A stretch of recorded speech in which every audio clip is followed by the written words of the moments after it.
I travel from one world to another doing wholesale sales, and you call this the end of the world? This video is purely for entertainment and does not infringe on copyrights or laws.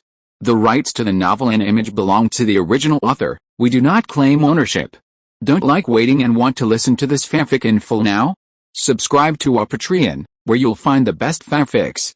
Chapter 226 Falling from the Sky. Boom. At the same time, the ground suddenly shook violently, and the old and dilapidated houses in the town collapsed one after another. The house where Chu Haoyan and his friends were was also among them. Fortunately, Dong Zhao was quick-witted and pulled Chu Haoyan out immediately.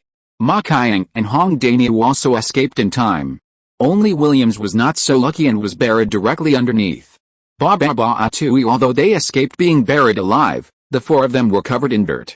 The sand filled their mouths and noses, and their eyes were squinted by the sand until tears flowed. Boom. With a loud bang, the Klittenberg Biological Company not far away collapsed. The entire foundation sank, as if it was hit by a giant hammer, and a deep pit appeared on the flat ground. Fuck, what did my brother do? Chu Haoyan finally opened his eyes and saw that the ground was in a mess, as if it had been ravaged by the gods. He was immediately shocked beyond words.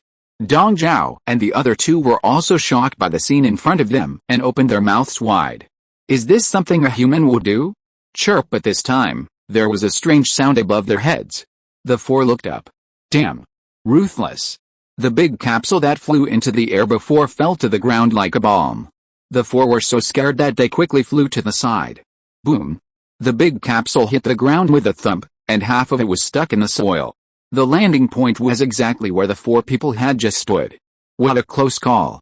The four people got up after surviving the disaster and looked carefully at the big thing that fell from the sky. After confirming that it was not an aerial bomb, they were half relieved. Boom.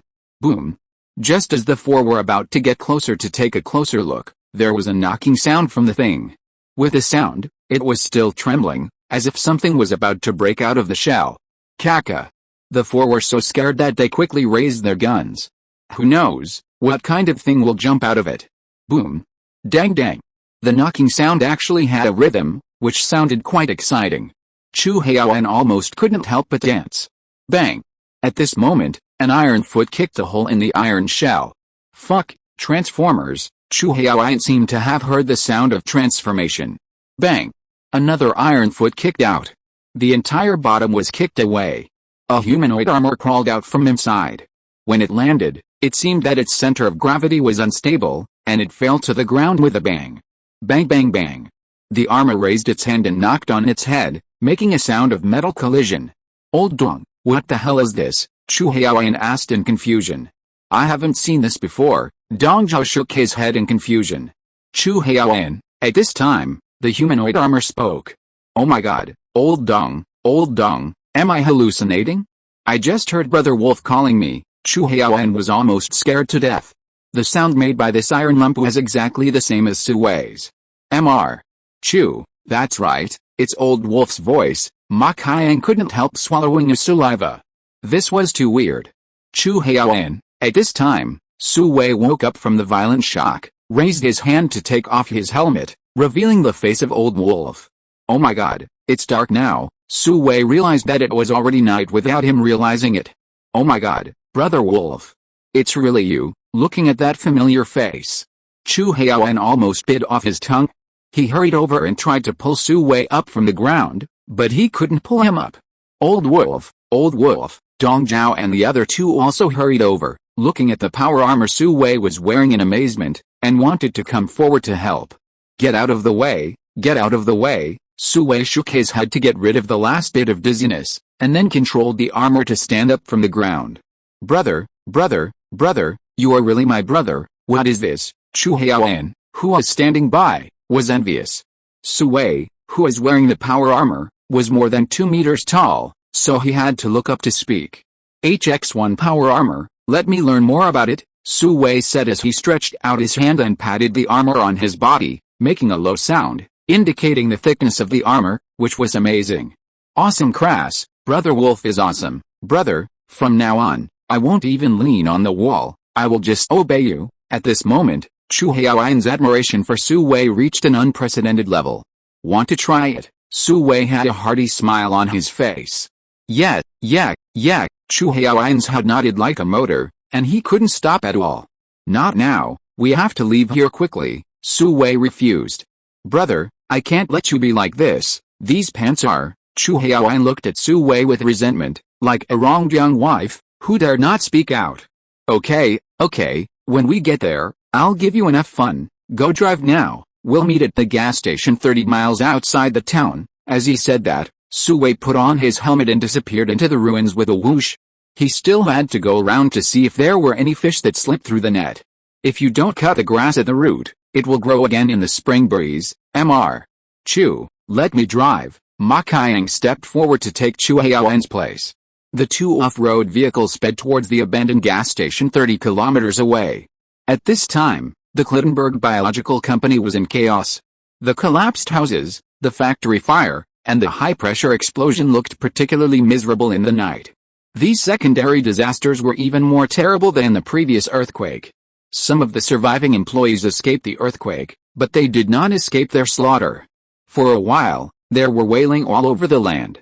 Unfortunately, there was only wilderness around, and no one would come to rescue. Su Wei drove a power armor and appeared in this hellish ruin. He would kill any living person he met. Although these people did not directly participate in the inhumane experiments, they were all accomplices. Sometimes, accomplices are often more hateful than the mastermind. According to the information copied by Su Wei, some of the experimental subjects were employees deceived by these people under the guise of company recruitment. The company even rewarded this behavior, allowing them to recruit vigorously and provide materials for the experiment. Commissions are paid per person, that is, the more people are deceived, the more bonuses they get. And those who were deceived by high salaries cannot survive more than 3 days in the laboratory. Before, when Su Wei was killing people in the underground base, he did not meet a normal test subject. Either they were made into specimens and soaked in formalin solution, or they were lying on the operating table waiting for dissection. In this case, death is a luxury for those test subjects. So, when Su Wei turned off the respirators for them, a hint of gratitude appeared in the eyes of the experimental subjects. Chapter 227 Every wrong has its perpetrator, every debt has its owner. Help, help, help. As Su Wei was walking, a weak voice came into his ears. Following the sound, he found that it came from under a large piece of collapsed concrete, which seemed to weigh at least several tons.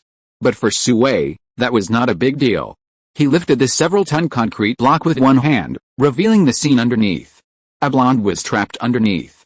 Although there were irregular fragments supporting the large piece of concrete, leaving her a little breathing space, her legs were broken and she could only be considered to be struggling to survive. Help, help me, the blonde saw a black figure lifting the huge object with one hand. She did not feel a bit of fear, but instead, she seemed to have grabbed the last straw and tried her best to call for help. Perhaps at this moment, in her eyes, monsters were more amiable than death. Unfortunately, Su Wei was not a monster, but the god of death. Oh, it's really a narrow road for enemies. Su Wei couldn't help laughing when he looked at the blonde. Isn't this the mean woman who ordered him to clean the desk? She was as proud as a white swan before, but now she is worse than a chicken with feathers falling off. Since you are my springboard, I will give you a quick death. As he said that, in the blank eyes of the blonde, Su Wei raised his hand and shot out a flash of electric light. The blonde turned into charcoal in an instant. Crash! Su Wei let go of his hand, and a huge concrete block fell, burying her forever underground. This night was destined to be a nightmare for the Klittenberg Biological Company. During this period, 2 or 3 teams of biochemical soldiers came to rescue, with an average strength equivalent to level 6 or 7 enhancers. For ordinary people, it was already very powerful, but for Su Wei at this time, it was simply vulnerable. The result was naturally that they were all left behind to be buried with him. It was not until the early morning of the next day that Su Wei rushed to the designated place. At this time, the Klittenberg Biological Company was already buried in a sea of fire. Dong dong. During the lunch break, the door of the office of the director of the National Security Agency in the Octagon building of the United States was knocked loudly. Come in, John D., the director of the National Security Agency, who was interrupted from his rest, had an extremely unfriendly expression on his face. Sir, something is wrong. James Bridge walked in with a serious face, but his steps were a little more hurried than usual. What? John D. couldn't help but have an ominous premonition. James, who is always calm, would lose his composure like this? It must be a big deal. The Crittenberg Biological Company in Menino was attacked by an unknown force, except for the team that went out on a mission. No one survived, James Bridge said straight to the point. Huh? If I remember correctly, this should be a project that the military is responsible for, right? John D. frowned. Yes, the military has sent people to investigate, but the military's satellites have photographed this kind of thing near the Crittenberg Biological Company. They think it is necessary to notify us, James Bridge said, and placed several printed satellite photos in front of John D. Hiss. John D. couldn't help but take a breath of cold air when he looked at the photos. The photo shows a black-themed power armor. Although the details are blurred from the top-down angle, it does not affect the powerful aura it exudes. Moreover, under the high-definition lens, the bloodstains, bullet marks, and burn marks on the armor are clearly visible, which is enough to prove that this is not a flower stand of the kosher type, but a single soldier weapon that can be used in actual combat. Looking at the photos, John D. was speechless for a long time.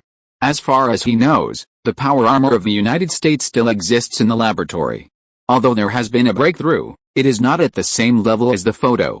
If this thing has been created and used in actual combat, it will definitely be a huge threat to the United States. Sir, what do we need to do now? After waiting for a long time, James Bridge couldn't help but ask. Keep an eye on Menino. I need enough information to confirm whether this thing really exists. John D.'s voice was very heavy. Dash's hydrogen metal problem has not been solved yet, and now there is another power armor. Is God kidding him? Choked to death, sir, James Bridge said and left the office. John D. was still staring at the photos, as if he was frozen. Speaking of which, after Su Wei left Crittenberg Biotech wearing the power armor, he found a hidden place, took off the armor, and put it into the space. When he arrived at the abandoned gas station, Chu Haoyan and the others were already waiting there. Old Wolf, Brother Wolf, when they saw Su Wei appear, they immediately came up to him. Chu Haoyan even circled him 3 times to the left and 3 times to the right. What are you doing? Dancing awkwardly, Su Wei couldn't help but slap him twice. Brother, where's the HX-1 power armor? Chu Haoyan looked eager. Of course it was taken away by my teammates. How can I wear it at any time? Su Wei said as if it was a matter of course. Teammate, brother, you have teammates. Chu Haoyan was shocked. How come they didn't notice it at all? Otherwise, do you think I made such a big noise by myself? Su Wei said deliberately. Oh, that's right. Chu Haoyan and the others showed such expressions on their faces. But Chu Haoyan was still thinking about driving a cool armor. Okay, sooner or later your dream will come true. Let's go. Su Wei patted his shoulder and said. Where to? Chu Haoyan had to believe Su Wei's empty promises again. Mugaza, Su Wei said, and walked towards the car. Are you going to help Lauka? Chu Haoyan was immediately happy when he heard it. After all, we know each other, so I will help if I can, but it depends on his luck. Don't wait until we get there before he dies, Su Wei said lazily lying on the back seat. Never stand if you can lie down. It makes sense. No, Lao Ka will definitely be blessed by heaven, Chu Haoyan said and ran to drive. Dong Zhao and the other 2 hurriedly followed. 2 modified off-road vehicles headed towards Mugaza, the capital of Menino, overnight. Back to the point. After Cadman led his men to the vicinity of Mugaza, they hid themselves. After a day of rest, Cadman took a few confidants into the city to inquire about the news. Perhaps because it had experienced too many wars, Mugaza did not look any different on the surface. Residents lived as usual, and shops were open for business as usual. However, the shops were required to hang the flag of the Red Sleeves Army at the door to show who ruled here. Cadman and his men wore hats and sunglasses, and were dressed in casual clothes, wandering on the streets of Mugaza, looking similar to local residents. Chapter 228, Cardman's Melancholy. Looking at Mugaza, who was not greatly affected by the war, Cadman felt that the Red Sleeves Army had finally done a good thing. At the same time, Cadman felt a little confused. If Quada died, Mugaza would experience unrest again. So was his decision to assassinate Quada right or wrong? But soon, he remembered the charred land, the deserted ruins, and the sacrificed comrades along the way. These were all brought by the Red Sleeves Army. Menino, which had already shown signs of recovery, returned to the starting point again, and the efforts made by the government in the past 2 years were wasted. Such behavior is unforgivable. Thinking through this, Cadman's eyes became more determined. Help! Help! At this moment, a girl's scream rang out. The originally peaceful scene was instantly torn apart. People around curiously walked towards the sound. Cadman and others also squeezed in with the crowd. In front of a small shop on the main street, a young man was dragging a girl into a car. There were also several Red Sleeves army wearing camouflage combat uniforms and red armbands outside the car. The two old men in ragged clothes were obviously the girl's family. They looked pleading and knelt on the ground, begging the young man to let their only daughter go, but what they got was the ruthless beating of the Red Sleeves army. The people around watched helplessly, but they were powerless to let the arrogant young man drag the girl forward. Cadman hurriedly asked the people around him and found out the whole story. The young man's name was Aguli, and he was Quada's nephew. He fell in love with a girl named Sanjia, but when he failed to pursue her, he said she was a rebel spy and wanted to arrest and interrogate her. Everyone knew that Sanjia was innocent, but so what? Whether she was innocent or not would not be known until after the interrogation. But once a person went in, it would be difficult to get out again. That's why Sanjia and her family protested so fiercely. But in the face of force, all resistance is futile. The girl was about to be dragged into the car. Cadman wanted to rush to save her, but was held back by his companions. Cadman, don't be impulsive, don't forget what we are here for, you can't let all of us die because of her. His companions' whispered dissuasion made Cadman fall into endless entanglement. Although it would be refreshing to act now, it would expose himself, making the assassination mission more difficult, and there is a possibility of annihilation of the whole army. But if he didn't save her now, then this girl named Sanjia would become a victim, forever frozen in the age of blooming, and her family would be broken. Save the country or save the family? Cadman gritted his teeth and clenched his fists, his nails digging into the flesh without realizing it. At this moment, seeing that the protest was ineffective, the two old men stood up, pushed away the obstruction of the Red Sleeves army, and rushed forward to protect their daughter. Bang bang! Aguli was so angry that he pulled out his pistol and shot the girl's parents in the street. The sound of the gun scared everyone. The air became extremely quiet. Ah! The girl's shrill cry was like the blood-crying cuckoo, which made those who heard it sad and those who saw it wept. She threw Aguli away and rushed to her parents, crying bitterly. The crowd around was furious, but the Red Sleeves had already raised their AKs, making everyone dare not speak out. Aguli looked at the fearful eyes of passers-by with satisfaction, and felt great satisfaction in his heart. With a wave of his hand, two Red Sleeves immediately stepped forward, grabbed Sanjia, and dragged her away. I will kill this beast, Cadman couldn't help it. At this moment, he was very determined to destroy the Red Sleeves. Bang! At this moment, another gunshot came from an abandoned building not far away. Aguli's HUD suddenly exploded like a watermelon. Enemy attack! There is a sniper, the accompanying Red Sleeves screamed in fear, hiding behind the car one by one, fearing that they would become the next target of attack. The crowd was like wasps, fleeing in all directions. Bang! Bang! Bang! The hidden Red Sleeves launched a fierce attack on the small building where the gunshots were heard. Oldka, hurry up and save people! Just when Cadman was stunned, a familiar voice came from behind. Cadman turned back in surprise. Who else could it be but Chuhaoyan? Then the one who fired the gun just now should be Paro. At this moment, Cadman felt that spring had arrived. Why are you still standing there? Go quickly! Chuhaoyan couldn't help but reach out and pat Cadman. Good, good, good! Cadman hurriedly went upstream with his companions, and in the chaos, they rescued the bodies of Sanjia and her parents. After that, they left the city quickly. The Red Sleeves' attack was of course in vain. Even if they blasted the small building into pieces, it would not be fruitful. Because Su Wei had already escaped from the city by flying over the eaves and walls.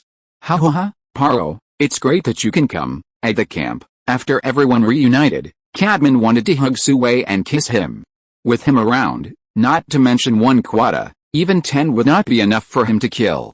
Stop, stop, stop, I'm not used to being hugged by men. Su Wei quickly stretched out his hand to block Cadman's bare paw. Haha, Cadman didn't mind and laughed heartily.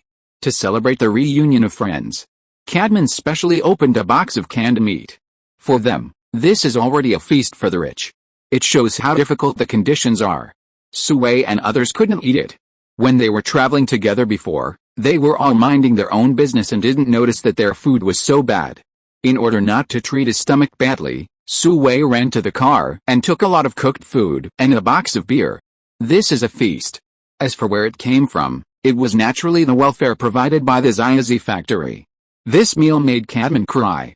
If there hadn't been this war, in 2 years, our children would have been able to eat such delicious food every day. After drinking some wine, Cadman said with a melancholy look on his face. Unfortunately, all good wishes were shattered with the war. If the Red Sleeves army was in power, based on what Iguli did today, Menino would be on a path that was completely contrary to his hopes. Old Ka, what are your plans after assassinating Quada? Su Wei also followed Chu Haoyan and called him Old Ka. Plans? Cadman was suddenly stunned. He wanted to kill Quada, the leader of the Red Sleeves army, but what about after that? Now that Su Wei brought it up, he realized that he had never considered such a question. Perhaps, in his mind, he came with the idea of dying together with the enemy. As for the future, it depends on God's arrangement. Chapter 229 Contract.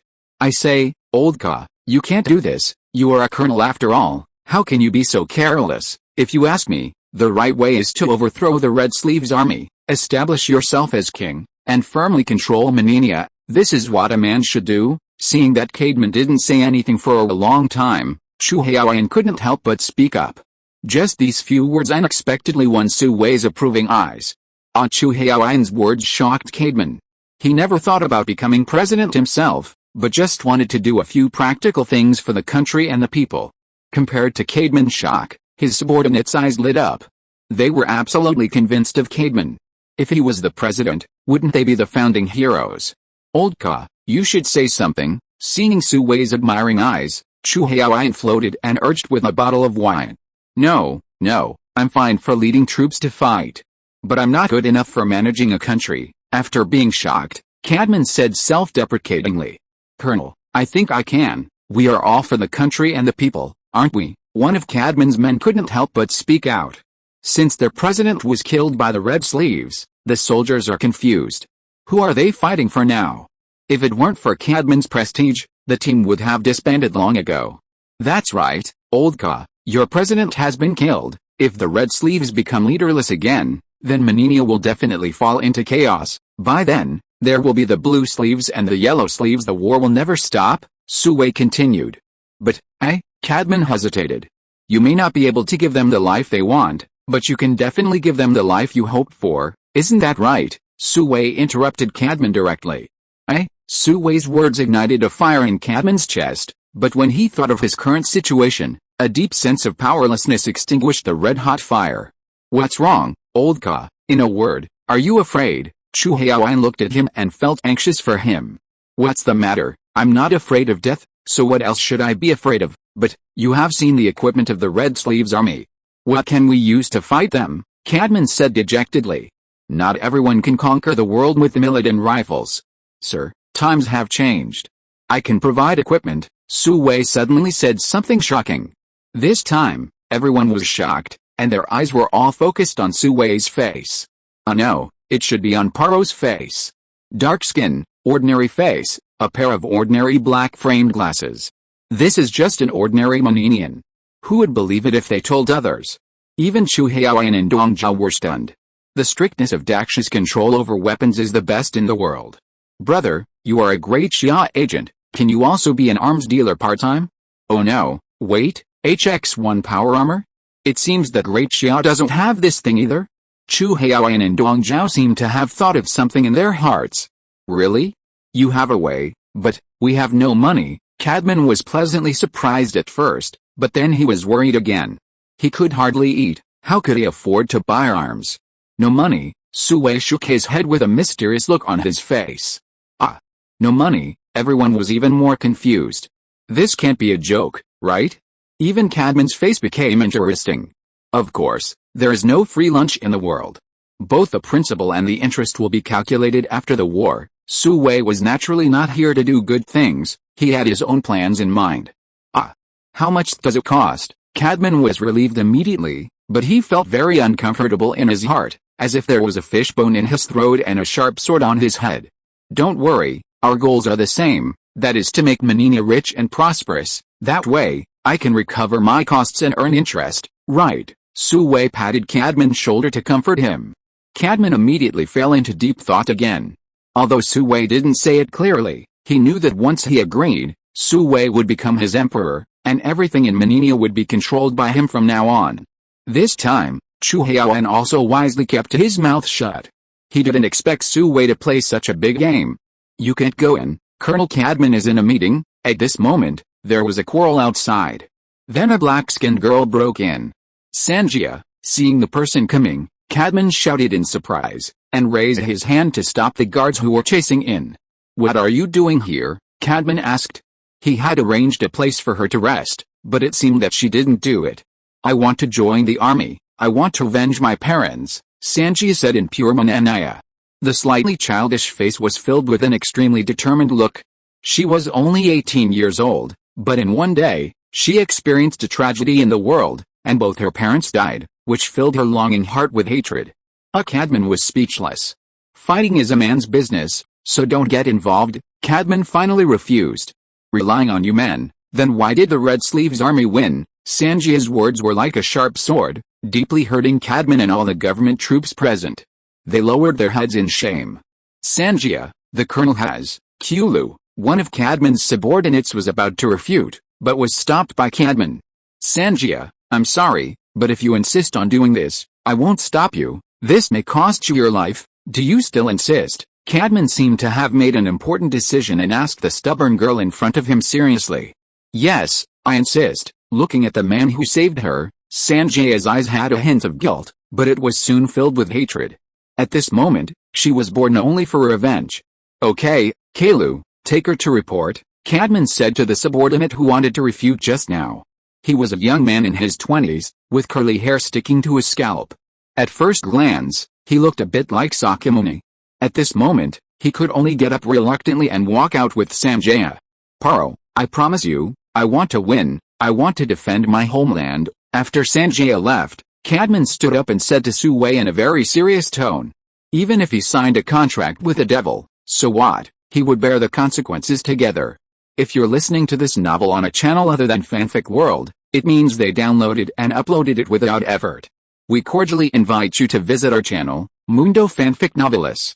There you'll find the original version of this story and you can explore many other novels of various genres. We're waiting for you to immerse yourself in a world of incredible novels. Chapter 230 Preparation. Nice, you will be proud of your decision today. Su Wei showed a charming smile on his face. After a deeper plan, the assassination operation was temporarily shelved. Because there was no point in killing Quata before preparation. Su Wei led Cadman to retreat first and find a relatively safe place to build a base. At the same time, relying on Cadman's prestige, he would draw in government troops that could be won over. Some with small ideas would be killed on the spot to facilitate the gathering of the team. In extraordinary times, extraordinary means must be used. Soon, Cadman grew from hundreds of people to thousands of people, and raised a banner, calling itself the new government army, fighting to defend Manania and protect the people of Manania. As for equipment, of course, it cannot be directly used in the wasteland world. Su Wei adhered to the principle of no guns, no cannons, the enemy will make them for us, and patronized several large camps of the Red Sleeves army. Soon enough, he gathered enough equipment for thousands of people. At least, in terms of weapons, the two sides were at an equal level. Cadman was astonished by this. Although he didn't know how Su Wei got the weapons, it didn't stop him from laughing even when he was asleep. Or no, he would laugh even when he was taking a nap, because he had almost no time to sleep now. Just coordinating the various departments made him a little anxious. Fortunately, Su Wei asked Dong Zhao and others to join in, so that the huge team could be in order. It is worth mentioning that the effect of the black skin potion has finally passed, which is about 5 days. Fortunately, it was discovered at night, otherwise the gang would be exposed. It is not the time to reveal their identities, so Chu Haoyan and the other 4 finished another bottle of black skin potion. However, Chu Haoyan was very straightforward this time. After spending a few days together, he fell in love with these black guys. He felt uncomfortable when he became white. The only thing that made him think about was the HX-1 power armor, but he still didn't get it. But he firmly believed that as long as he followed Su Wei, everything would be there. That night, when Su Wei reported to Xiaolao with a satellite phone, he accidentally heard Xia Wei's voice. Sister Wei, why did you go to Beijing? Su Wei asked curiously. You're still asking? Didn't we agree to go to Huaiao's celebration party together, tomorrow? Where are you? Xia Wei's resentful voice came. Due to the special circumstances, they were unable to contact Su Wei on their own initiative. If Su Wei hadn't informed old Xia that he was safe almost every other day, they would have been worried to death.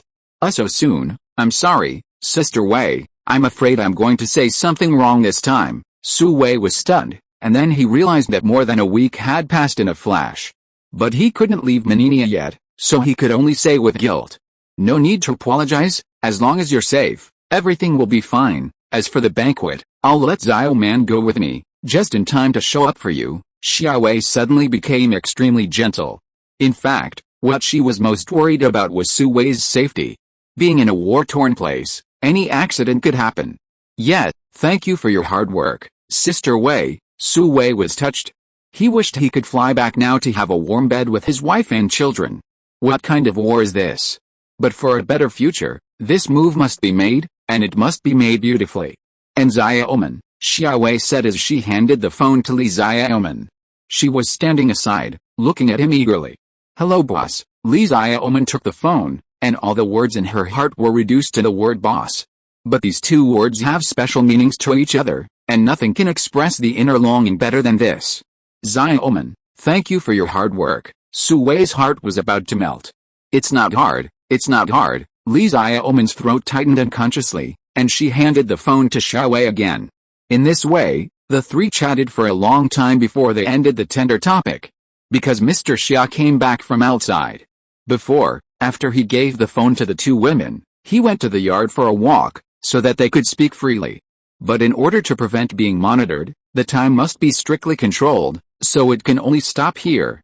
Mr. Xia took the phone and talked about business with Su Wei. Su Wei basically reported all his actions in Menenia to old Xia. He also sent the data of Klittenberg Biological Company to old Xia in an encrypted email, asking him to pass it on to old Lei for use by the country and launch a strong condemnation against the United States. However, Su Wei was careful and deleted the detailed data of the experiment, leaving only some things that could be used as evidence. Because he didn't want something like this to happen again. But since Klittenberg Biological Company had been destroyed, launching a condemnation at this time, the United States could also deny it by playing tricks, and it would not have any substantial significance. Therefore, these things were saved, waiting for the right time to give the United States a heavy blow. In addition, Old Lei and others also agreed with Su Wei's move to support the new government army, but they must pay attention to the scale and not be caught by others. Otherwise, it will be very ugly at that time. Su Wei, of course, is not worried about such a problem. The equipment that can detect the phantom demon does not exist in this world. After talking about the recent situation in Menenia, both parties hung up the phone. Old Xia hurriedly got up and went out. There are some things that need to be discussed with Lei Lao and others. Fortunately, they will be conveyed together when Su Wei contacts them next time. Xia Wei and Li Xiaoman, although the two women lay in bed, they were still very worried and couldn't sleep. It was destined to be a sleepless night. Far away on the other side of the ocean, Menenia, it was still afternoon at this moment. Su Wei put away the satellite phone and stared at the direction of the sea in a trance. The most unforgettable is the beauty's favor. The most difficult to give up is the tender bone love. Even if you are 100-tempered steel, you can be turned into a soft finger brother. Brother, what are you thinking about? At this time, Chu Haoyan ran over and stared at Su Wei with curiosity. It's not time yet, why are you running here? Su Wei accused with a bad face. Chu Haoyan's personality is too lively, but he insisted on learning Su Wei's sniping skills. This training is also shameless and makes people headache. Brother, aren't your hands and feet numb? Come over and rest for a while, Chu Haoyan said with a playful smile. Your hands and feet are numb, but why aren't Sangaya numb? She's only 18 years old. You're a man in your 20s, but you're not as strong as a little girl. Chui, don't say you know me in the future, let alone that I taught you how to shoot. I can't afford to lose that guy. Su Wei hit back without mercy. Now he's not only teaching Chu Haoyan how to use a sniper rifle, but also teaching Sangaya. Because the little girl knew that it was Su Wei who shot Aguli that day, she has been pestering Su Wei to learn his shooting skills. With the idea of letting one go and chasing two away, Su Wei agreed. Chapter 231 Quada. Unexpectedly, Sanjia has a very good talent. In just a few days, she learned it well. After asking, I found out that Sanjia's ancestors were all hunters. In order to give her a better life, they moved to Mugasha to settle down. Unexpectedly, she encountered misfortune here. Brother, how can I compare with her? Hunting talent is in her genes, isn't it my congenital deficiency? Chu Haoyan glanced at Sanjia, who is still insisting on training, and shook his head in fear. Hatred can not only make people suffer, but also make people train tirelessly. You, forget it, the master leads you to the door, and the practice depends on yourself. How far you can grow depends on yourself. Su Wei was too lazy to say more. Chu Haoyan was born into a rich family. Although he was the second son who was not valued, he had been pampered since childhood, so he naturally could not compare with the hard-working Sanjia. Brother, don't worry, I just grow a little slower, but I am definitely a potential stock, Chu Haoyan said self-promotingly. Okay, let's stop here for today, call it a day. After Su Wei finished speaking, he stood up and walked towards the camp of the new government army. Chu Haoyan hurriedly ran to call Sanjia, but the latter refused to go back and insisted on practicing more. Chu Haoyan felt a little ashamed and consciously accompanied Sanjia to practice more. Seeing that the two did not follow, Su Wei did not care. It is always a good thing to work hard, isn't it? Today's new government army has expanded to several nearby cities and has had a great impact in Manila. It has become an existence that can compete with the Red Sleeves army. In a manner in the capital Mugaza, a dark-skinned middle-aged man wearing a black beret, camouflage combat uniforms, and black tactical boots is looking at several documents on the table. The most conspicuous thing is the red armband on his right arm. Yes, he is the leader of the Red Sleeves army, Quada, who currently calls himself the president of Manila. His favorite nephew has been dead for many days, but the murderer has never been caught. This made him very angry, and he executed all the guards that day to commemorate the soul of his nephew. Quada has no children so far, only this nephew. Therefore, when he thought of this matter, he would be heartbroken and didn't know how to explain it to his deceased sister. President, Mr. Franklin is here, a soldier walked into the office and said to Quada. Please, let him in. Quada's eyes flashed a trace of resentment, but he quickly hid it. He stood up and tidied his military uniform and went to the door to greet him. Hello, President Quada. A white-skinned middle-aged man walked in under the guidance of the soldier. He was dressed in a white suit and looked very elegant. Hello, Mr. Franklin. Quada, as the leader of the Red Sleeves army, actually used honorifics to the white-skinned man. President Quada, I've been very bad recently, you know the reason, Franklin said with a teasing look on his face, not caring about Quada's embarrassment, and walked straight to the sofa and sat down. A trace of hatred flashed in Quada's eyes, but he covered it up by pouring coffee. Mr. Franklin, you are joking, what else in this world can embarrass you? Quada secretly flattered him. There was no way, this man was the behind-the-scenes financier of the Red Sleeves army. It was he who found Quada and turned the Red Sleeves gang into the Red Sleeves army that is now so powerful. Okay, stop talking nonsense, I came all the way here just to ask how the two things I entrusted you to do are going. Franklin's smiling face suddenly stopped smiling, and he looked at Quada coldly and asked, Mr. Franklin, it's not that I don't work hard, it's just that I can't find it at all. There was no witness at the scene of the Kredenberg Biological Company, and it was during the war, and there were no guards around, so, I really can't find out who attacked the biological company. The only thing I can confirm is that it was definitely not done by my Red Sleeves army, Quada said with an embarrassed look. This is your business, I just want the results. If you can't find out, then you are prepared to pay a huge amount of compensation to Kredenberg Biotechnology Company, right? Franklin interrupted Quada impatiently. In addition, when can your Red Sleeves regime hand over those industries to me? Franklin asked again. This Mr. Franklin, a new force has appeared on the battlefield recently, calling itself the new government army. They are not well equipped, and most of them are former government troops, causing us heavy casualties, Quada complained hurriedly. The enemy suddenly became strong, which was enough to upset. The key is that this person is at a critical moment, and the arsenal has been stolen one after another. He didn't dare to tell Franklin about this.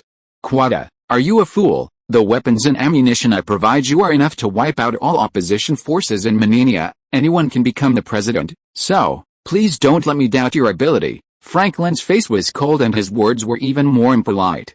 "It sounds like, if this dog is useless, then change to another one." "Yes, Mr. Franklin, I will redouble my efforts and strive to achieve your request as soon as possible." Quada panicked instantly. He knew in his heart that there were many people who were jealous of this position. Once Franklin turned to support someone else, he would definitely die miserably. "It's better this way. It seems that today is another disappointing day." Fuck. Franklin stood up and pushed Quada, who was standing in front of him, away, ready to leave. He had had enough of this damn place a long time ago, and just wanted to complete the task as soon as possible and return home to enjoy life. But something happened at this juncture. His return date was extended indefinitely. "I'll see you off, Mr. Franklin." Faced with Franklin's contempt, Quada dared not be angry but dared not speak, and had to kneel down and lick him with a smile before leaving. "Humph, you'd better spend more time to deal with those troubles." "I have troubles, and you don't think you can have an easy time?" Franklin refused directly and rudely. "Yes, Mr. Frank, please rest assured," Quada hurriedly stated his attitude. "By the way, have your soldiers ever seen such a thing on the battlefield?" After walking 2 steps, Franklin seemed to remember something and turned to Quada. As he spoke, he took out a somewhat blurry photo from the pocket of his jacket, on which was a humanoid power armor with a black body. "Huh? What is this? I've never heard my men report it," Quada said with a confused look on his face. "Are you filming a movie? How could such a thing appear on the battlefield? Don't ask any more questions. It's not good for you to know. Pass the order down. If you encounter such a weapon on the battlefield, notify me immediately. Remember, it's the first time." "To Iowan's damn bastard," Franklin warned in his eyes. "Choked to death bitter," Quada replied quickly. This time he heard it clearly. Franklin called it a weapon, so it must be an extraordinary thing. Chapter 232, Forcing Growth. Paro. As soon as Su Wei walked back to the camp, Cadman came up to him with an excited look on his face. Su Wei was so scared that he quickly put his hands on his chest to prevent this guy from hugging him. "What's the matter?" Su Wei was relieved when he saw Cadman stopped. "Paro, tomorrow Quada will hold a grand funeral for his nephew Aguli. I think it's time to put an end to this scum." Cadman couldn't help but be happy when he spoke. Now the new government army has developed in a good way, which makes him see infinite hope and possibilities, sweeping away the previous haze, and everywhere he looks, it's sunny. "Is your army ready?" Su Wei nodded when he heard it. He also hopes to finish things here as soon as possible so that he can return home to reunite with his family. "Everything is ready. As long as Quada dies, we will occupy Mugaza as quickly as possible," Cadman said in high spirits. Mugaza is the capital of Manania and the economic and cultural center of Manania. Occupying it means occupying the entire Manania. In the hearts of the people of Manania, he is also the real ruler. "Okay, leave Quada to me, the rest depends on you." Su Wei seemed to have foreseen the victory, and there was a hint of joy on his face. "No problem," Cadman also laughed cheerfully.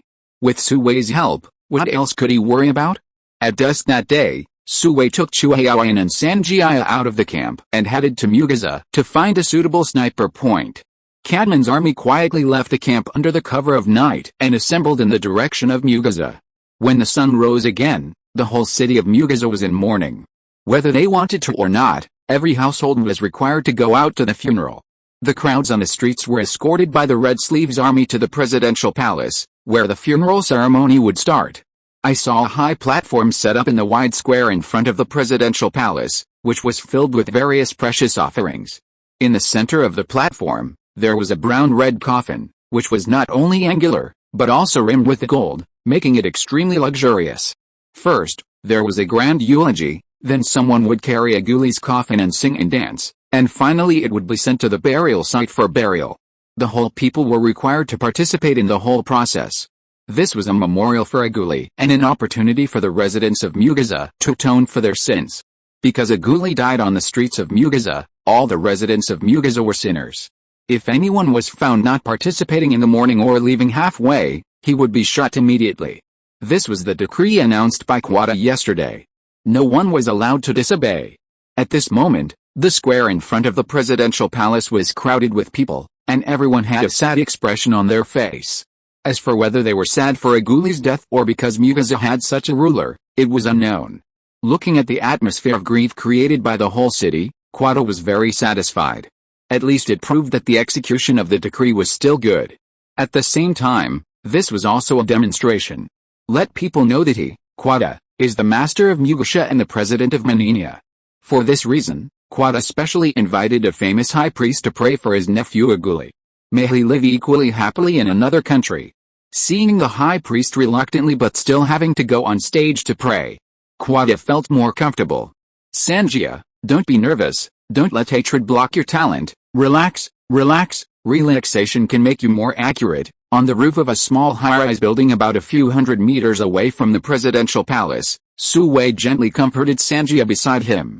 Just now, when Quada appeared, he clearly felt that Sanjaya's body was trembling slightly, which is a taboo for snipers. Yes, I know, Teacher Paro. Sanjaya heard the voice and tried her best to control herself. The three of them lined up in a row, lying on the roof, covered with camouflage cloth, blending in with the surrounding concrete. 3 sniper rifles were also covered with camouflage cloth, without a single leak. They were disguised as a pile of debris on the roof. Su Wei was in the middle, and of course he used the mighty Barrett. Although it was a bit like killing a chicken with a butcher knife, he liked to solve it once and for all to avoid future troubles. Chu Haoan was on the left, and Sanjaya was on the right. The two of them used light snipers, which were looted from the Red Sleeves army arsenal. But the effective range was also 800 meters, which was enough to cover the large square in front of the presidential palace. In this season, the average temperature in Mugaza is above 30 degrees. As soon as the sun came out, it scorched the earth, and the three of them had to wear airtight camouflage cloth, which was like being thrown into a furnace. Sweat soaked their clothes in an instant. But they couldn't move at all. Because there were patrol cars passing by at irregular intervals around, and there were a large number of drone surveillance in the air, any abnormality would cause the operation to fail. When they entered the city last night, they were strictly checked by the Red Sleeves army. If Su Wei hadn't had space, they wouldn't have been able to bring in the sniper rifle. Brother, how long do we have to wait? I'm so sad. Chu Haoan on the side couldn't hold it back any longer. From last night until now, he had to keep the same posture. It was unbearable. It's not the agreed time yet. What? You can't stand it? Then how did you become a great sniper? Su Wei smiled slightly. After the baptism of the end of the world and Zhangling's training. These conditions are nothing to him. Even if he was asked to lie down for 3 days and 3 nights without moving, it would be no problem. Oh my god. Brother, how can I compare with you? Isn't this a bit of a hassle? Chu Haoan kept talking nonsense. However, although his whole body was soaked, his muscles were stiff, and he felt very uncomfortable. He gritted his teeth and insisted on not moving. This was his, Chu Haoan's way of relieving stress. Pull your sister, you are already ripe, okay, still young? Su Wei couldn't help but complain. I don't have a sister, only an elder sister, so I'd rather suppress my elder sister. Brother, how about I introduce you to someone? To be honest, my elder sister is very pretty, she just has a bit of an explosive temper, but with your ability, I believe you can definitely fight violence with violence. Perfect match. Chu Haoan immediately became interested. How come they ended up talking about relatives? If Su Wei became his brother-in-law, wouldn't their relationship be even closer? Su Wei was speechless. This unlucky child not only spent the family money, but also cheated his elder sister. I wonder if he cheated his father or not? Buzz. At this moment, the timer on Su Wei's wrist vibrated. Time's up, get ready. Su Wei quickly issued an order. Chu Haoan immediately shut up and got into the state with Sanjaya. Chapter 233 Killing 2 birds with 1 stone. The high priest was halfway through his blessing. Several women in fancy clothes were crying on the stage. They were all Guli's mistresses. After today, they would have nothing to do with him, and the previous decadence would be gone forever. Therefore, the crying of several people was sincere and compassionate. Unfortunately, they did not win a trace of sympathy. On the contrary, many people hid their gloating mood. Who let them be domineering on weekdays? Quada sat on the right side of the platform, with soldiers protecting him on the left, right, front and back, forming a circle and forming a human wall. In this case, although it can be seen, it is difficult for the sniper to hit the target accurately, and there is a high probability that the guarding soldiers will be injured first, resulting in the failure of the sniper. However, Su Wei is not an ordinary sniper, and he uses the anti-material sniper rifle Barrett, which was blocked by the soldiers in front in time. The power of the armor-piercing bullet is enough to cause fatal damage to Quada behind him. Achieve the perfect effect of killing two birds with one stone. Master Paro, can I come? Just as Su Wei found the shooting point and was about to pull the trigger, Sanjiaya on the side couldn't help but speak out. Although Aguli, the direct murderer, is dead, all this is due to the butterfly effect caused by Quada's rebellion. Therefore, Sanjiaya regards him as the real murderer. If it weren't for Quada, Aguli would not have the courage to kill people in the street. Sanjiaya, are you sure? Just come. What if the operation fails? Before Su Wei spoke, Chu Haoan on the side spoke. He didn't speak, and this little sister who came later actually wanted to take the lead. Can this be tolerated? Absolutely not. Sanjiaya suddenly felt wronged. Her eyes were red, but she bit her teeth and didn't let her tears flow. Sanjiaya, you come. Su Wei suddenly spoke, and gently moved his body to give up the main seat. Sanjiaya on the side was very grateful. Brother. Shut up and go away. Chu Haoan was about to speak when Su Wei stopped him and drove him aside. The sniper rifle in his hand was also taken over by Su Wei. Chu Haoan was so depressed that he wanted to draw a villain on the ground, but it was not the right time. He had to take out the observation mirror sullenly and look at the target. He wanted to see if Sanjiaya could hit it. Sanjiaya gently moved to the main seat, reached out to hold the mighty Barrett, put her eyes close to the sight, and saw the face of her arch-enemy from it. This made her unconsciously excited again, and her body couldn't help but tremble slightly. She tried to comfort herself several times, but couldn't help herself. Keep calm, I believe you can do it. At this time, Su Wei reached out and patted her shoulder. The target is 600 meters, the direction is straight ahead, and the wind speed is 3 meters per second. No correction is required. Then, Su Wei guided Sanjiaya to calibrate the target through the sniper rifle in his hand. After taking a few deep breaths, Sanjiaya held her breath and followed Su Wei's guidance to put the target strike point into the crosshairs. At this moment, she forgot everything, even herself. It seemed that there were only her and the target in the world, and the two were getting closer and closer. This feeling was very wonderful, giving Sanjiaya a hunch that she would hit the target 100%. Bang! She pulled the trigger without hesitation, and the powerful recoil slid the gun and herself backwards before stopping. After the unique muffled sound of Bartlett, a high-speed flying armor-piercing bullet tore through time and space and arrived in front of him in the blink of an eye. With a puff, it shot past a soldier's arm, and the soldier's arm suddenly lost a large piece of flesh and blood. However, before everyone could react, the armor-piercing bullet hit again, and the sitting Quada was directly shot in the head. The powerful kinetic energy exploded the entire head, and the red and white things were scattered all over the ground.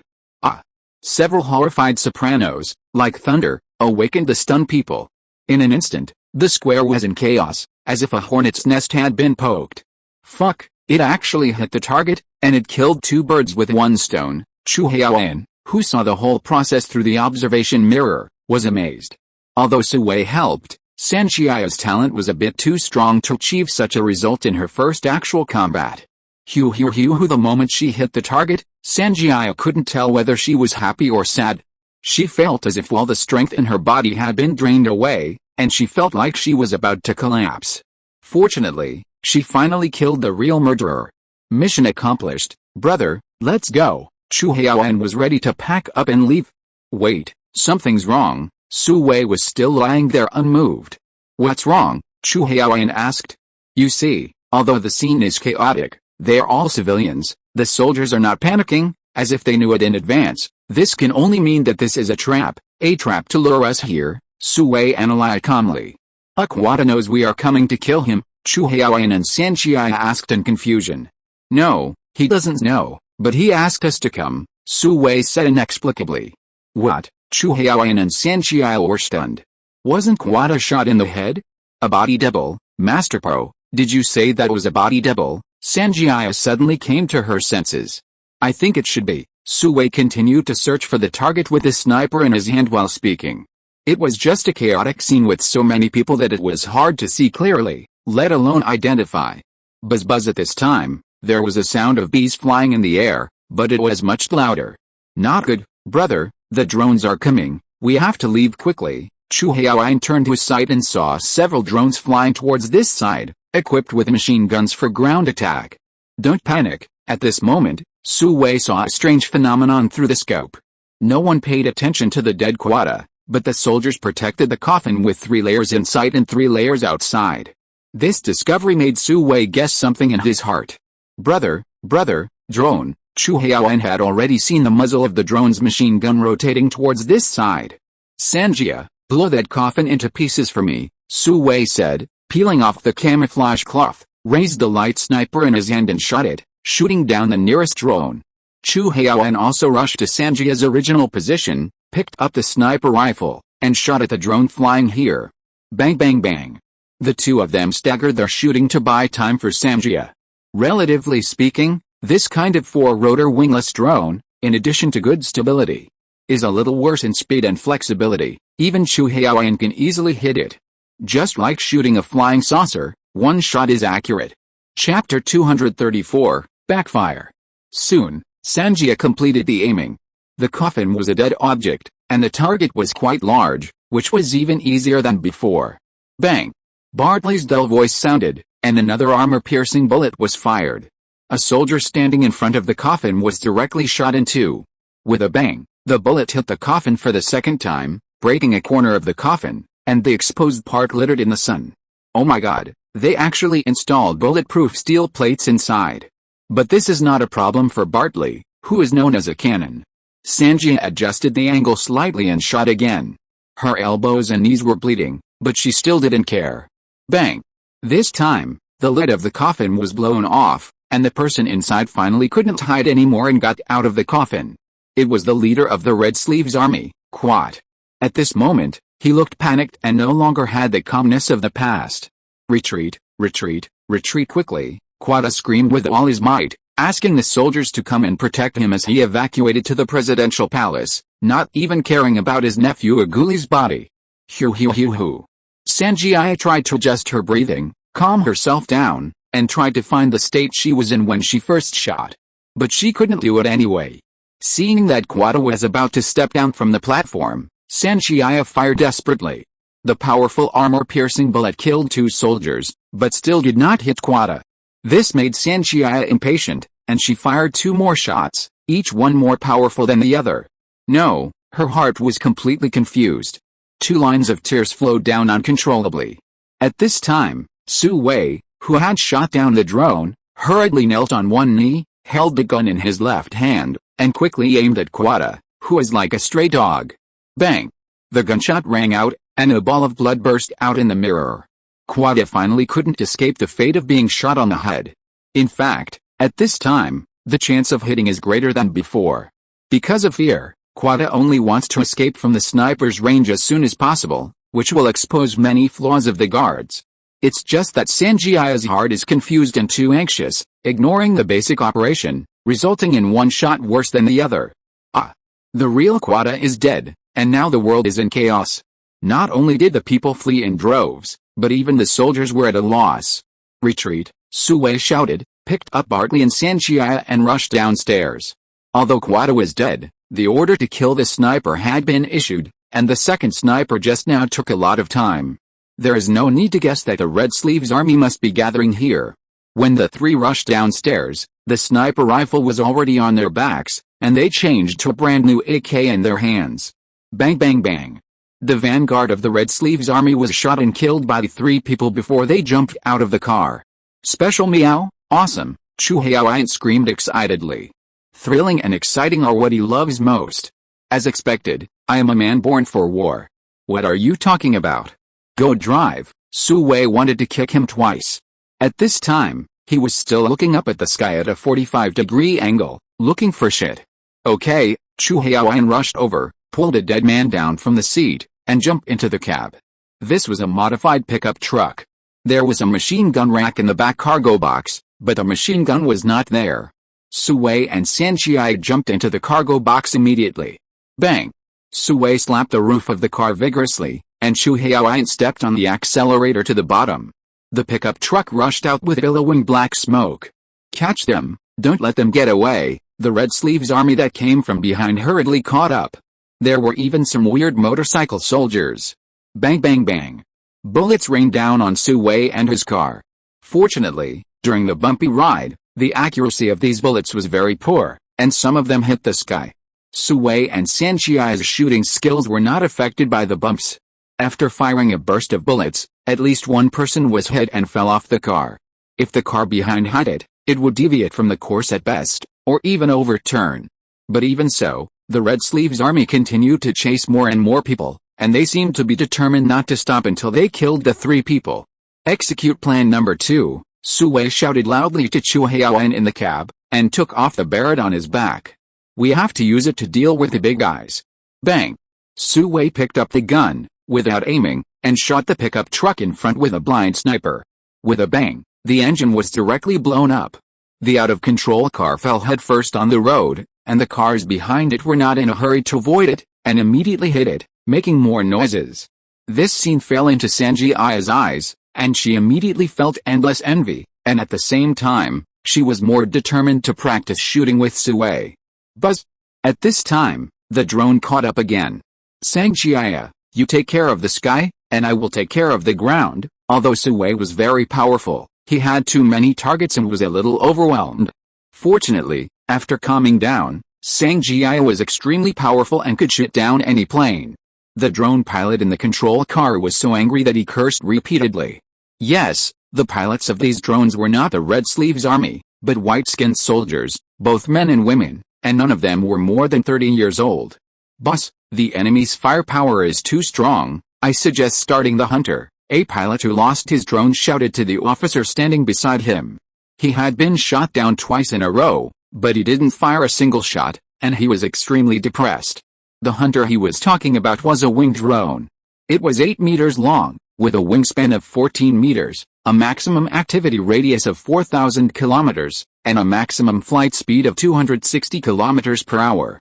Whether it was the flight altitude or the flight speed, it was incomparable to the wingless drone.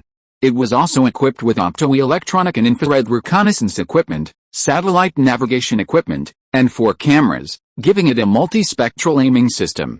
In terms of weapons, it is equipped with 2 fiery missiles, which can carry out long-range precision strikes. Shut up, do you want to expose our identities? Keep flying your toy plane, but you'd better be careful.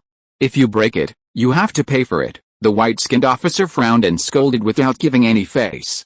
Choked to death, sir, the driver closed his mouth unwillingly, and quickly started the backup drone and chased the enemy again. Julie, send the enemy's facial image to headquarters, let them match their identities. The white officer stared at the big screen and said to a female driver beside him. At this moment, the big screen was playing a video of Su Wei sniping a pickup truck with a Barrett. The whole process was smooth and there was no drag.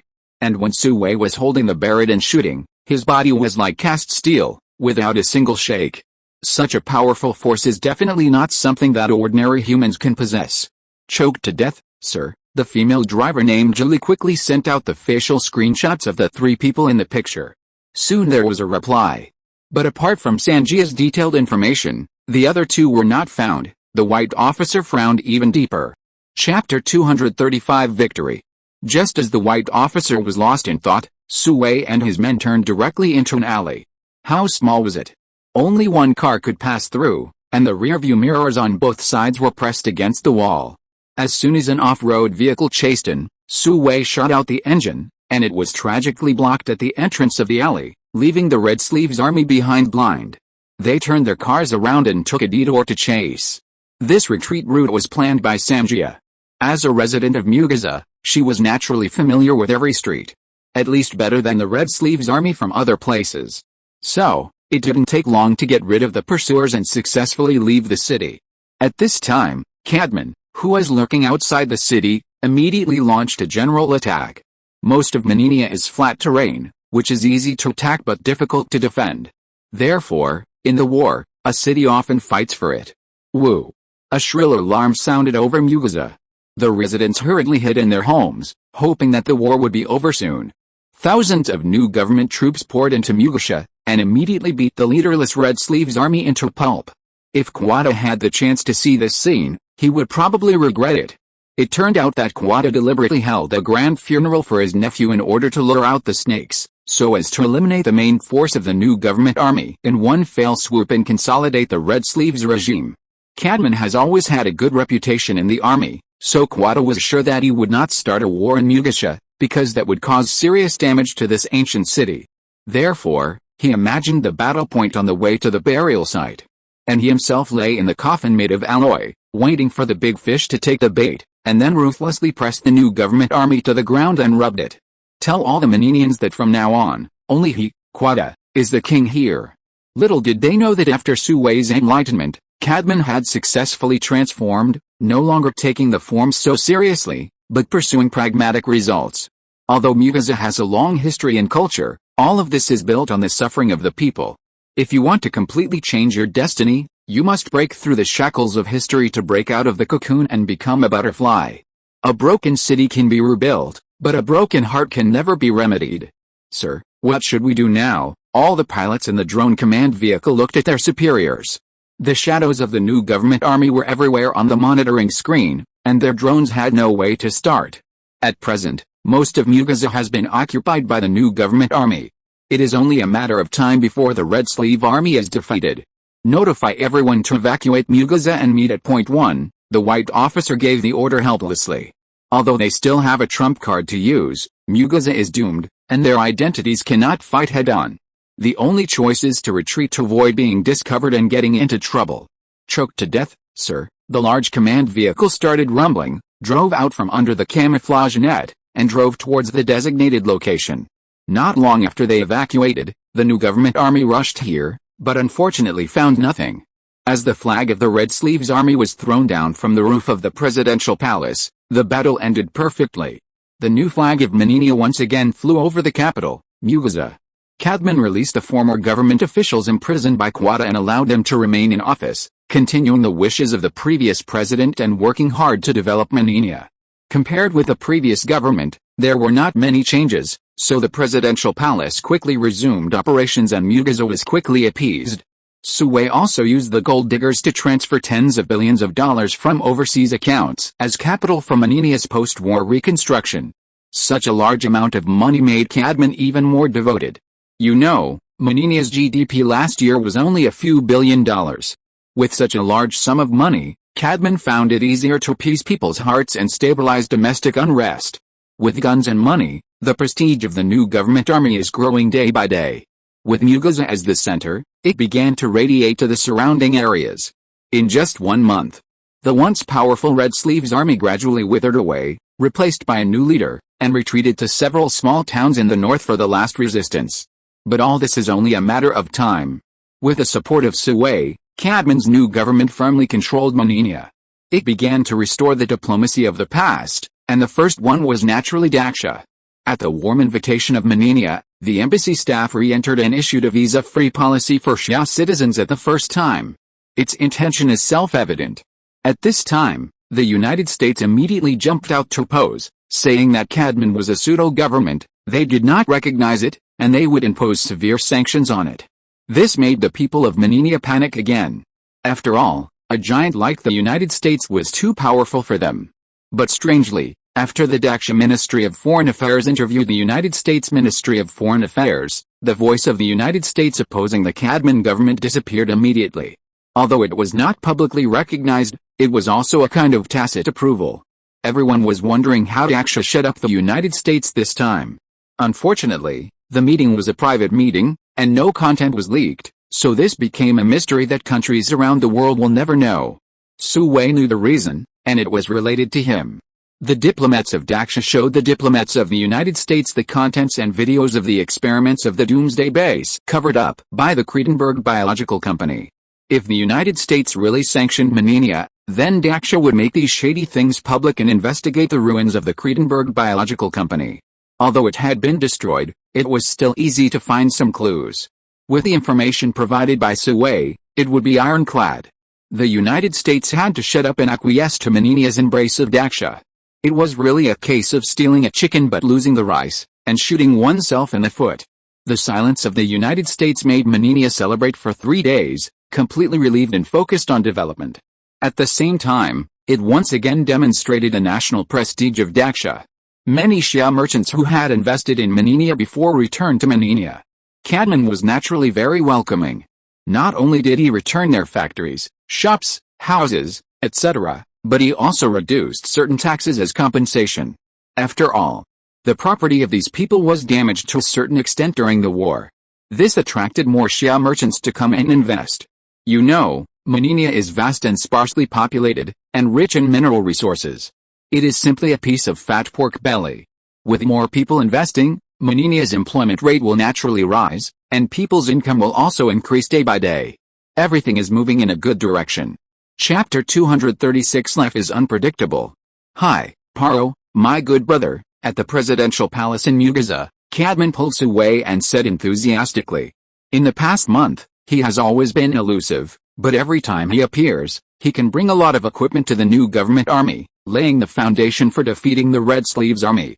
Little did they know that Su Wei just ran to fleece the Red Sleeves army. With one side gaining and the other losing, victory is inevitable. Of course, if it weren't for the shelter of the Great Xia Kingdom, Manania would not have been so smooth. Therefore, Cadman is most grateful to both of them. Fortunately, Paro is also a pro-Xia faction, otherwise, it would be really difficult for him to do it. Old Ka, I came here today to say goodbye to you, Su Wei said bluntly. In this month, as the war situation stabilized, he has arranged for Chu Haoan and other 4 people to die on the battlefield one by one. The identities of the 4 black-skinned people will be forever buried in the long river of history and unknown. Now, it is time for Paro to leave. Ah, Paro, is it because of your companions? I'm very sorry about this. Whatever compensation you need, just ask, I will do it even if it costs me my life. Cadman's eyes instantly turned red. Since he became the president, he could no longer lead troops to fight. It was because of this that he felt extremely guilty. He thought that Chu Haoyan and others sacrificed for him. No, they fought for justice and died for a good cause. Su Wei hurriedly comforted him, and by the way, he established an extremely glorious image for his side. Well, that's good. Paro, stay. I'll give you the position of president. I think you will do much better than me. Sure enough, Cadman's face was more odd, and he even had the idea of abdicating. Don't be funny, old Ka. I'm used to freedom and can't stand being constrained. Su Wei shook his head with a smile. The president doesn't smell like salted fish. He is busy all day long, and he has to deal with all kinds of things every day. Just thinking about it makes me feel overwhelmed. No kidding, I'm serious, Cadman said very seriously. Okay, old Ka. I won't agree, you'd better be the president. This is a very promising career, Su Wei refused directly. But, Cadman always felt uneasy. Old Ka, don't be so grateful. I said at the beginning that after the war is won, I will get back the principal and interest. Su Wei interrupted Cadman. Okay, let's go into the house to talk. Cadman was confused. Isn't it okay to be the president? Why bother so much? As they talked, the two came to the president's office. A month ago, Quado was still working here, but now the grass on his grave is probably half a meter high. It's really unpredictable, and the big intestines are wrapped in small intestines. Paro, sit down. What do you want to drink? When you come to my place in the future, just treat it as your own home. Don't be polite. After entering the house, Cadman invited Su Wei to sit down, and then went to the wine cabinet to choose. He had sent away the guards and assistants because the next topic was more sensitive. Just give me a glass of water, talk about business, not drinking. Drink, not business. Su Wei sat down on the leather sofa, leaning back comfortably, looking relaxed and comfortable. Okay, Cadman poured 2 glasses of water. One was placed in front of Su Wei, and the other was prepared for himself. Old Ka, don't blame me for being direct. The reward I want is to set up a weapons manufacturing plant in Manania, and the factory needs its own independent arm protection, Su Wei said straight to the point. He helped Cadman conquer the world because he wanted to have a place to develop freely. Cadman was stunned for a moment. According to Su Wei, he wanted to establish a country within a country? Then why didn't he just become president? Old Ka, don't worry, I can guarantee that I won't interfere in your internal affairs. At the same time, I can guarantee to sell to your government forces at the most favorable price. In addition, if there is anyone who dares to come to Manania and make trouble again, we will beat them together, Su Wei stated his position. To put it bluntly, He wanted Cadman to be his shield. In return, he could guarantee the development of Menenia. Okay, I agree, and our friendship will last forever, Cadman agreed very straightforwardly. If Sue is willing, the whole Menenia will be his, and he only needs an arsenal, which is so insignificant in comparison. You know, most of Menenia is still in the primitive farming era. Let alone making guns, they may not even be able to make better knives. From this point of view, Sue is not asking for compensation at all, but is helping Menenia to build a strong backing. Oldka, have you thought it through? Sue confirmed with some surprise. Think it through. I believe you. Cadman's answer was simple and rough. Very good, then happy cooperation, Sue said and extended his right hand to Cadman. Happy cooperation, Cadman also extended his right hand. The two hands clasped tightly together, indicating that a super arsenal is about to be born. The site of the arsenal is at the foot of the mountain not far from the Longji factory, and the underground base can be built on the mountain. Although it is just a cover to confuse others, Sue is also prepared to build the cover more realistically. After getting the relevant approval documents, Sue left a private phone number for Cadman, and then left Mugaza alone. With Cadman and Sanjia watching, Sue drove the modified off-road vehicle he came from and drove away. One person, one car, one road, one dusk. After leaving Mugaza, Sue went straight to the Longji factory. When there was no one on the way, Sue transformed himself and turned back into the appearance of Leolang. When he arrived at the Longji factory, production had resumed here. All the workers who were laid off came back to work happily, and there was laughter everywhere. Brother, why did you come so late? I've been waiting until the flowers withered. Seeing Sue's car from a distance, Chu Haoyan brought Dong Zhao and others to the gate to greet him. Okay, stop joking, I have something to talk to you about. Sue got out of the car with a file bag. Hong Daniu, who was standing by, quickly took the car keys and went to park the car. Brother, let's go to the office. As they spoke, they came to Chu Haoyan's factory director's office. Although it was called an office, it looked like a gun exhibition hall, with large and small, long and short guns. On the most conspicuous coffee table was a mighty and domineering Barrett. This was the one Sue had used. He couldn't resist Chu Haoyan's soft and hard persuasion, so he gave it to him. If you're listening to this novel on a channel other than Fanfic World, it means they downloaded and uploaded it without effort. We cordially invite you to visit our channel, Mundo Fanfic Novelis. There you'll find the original version of this story and you can explore many other novels of various genres. We're waiting for you to immerse yourself in a world of incredible novels. Chapter 237 Welcome Home. Brother, if you have something to say, just tell me, I promise to do it beautifully for you, Chu Haoyan said while pouring water for Sue. He knew Sue didn't like tea, nor did he like wine. I asked Lao Ka for a piece of land and planned to build a factory in Menenia. The address is not far, just at the foot of the mountain in front, Sue said after drinking a glass of water to moisten his throat. Build a factory, brother, if you want to deal in mineral resources, I might as well give you Longji, Chu Haoyan said and poured another glass of water for Sue. I don't want your broken factory, Sue shook his head and refused. Although Longji has been registered under Chu Haoyan's name, it is still given by the family. He doesn't want to get into trouble. By the way, brother, what do you want to do? Chu Haoyan asked curiously. The most valuable thing in Menenia is the mine. If not the mine, what else can you do? Arsenal, build power armor, Sue said lightly. Poof. Chu Haoyan spurted out all the water he had just drunk. Brother, are you serious? Chu Haoyan, Dong Zhao and others looked at Sue with strange eyes.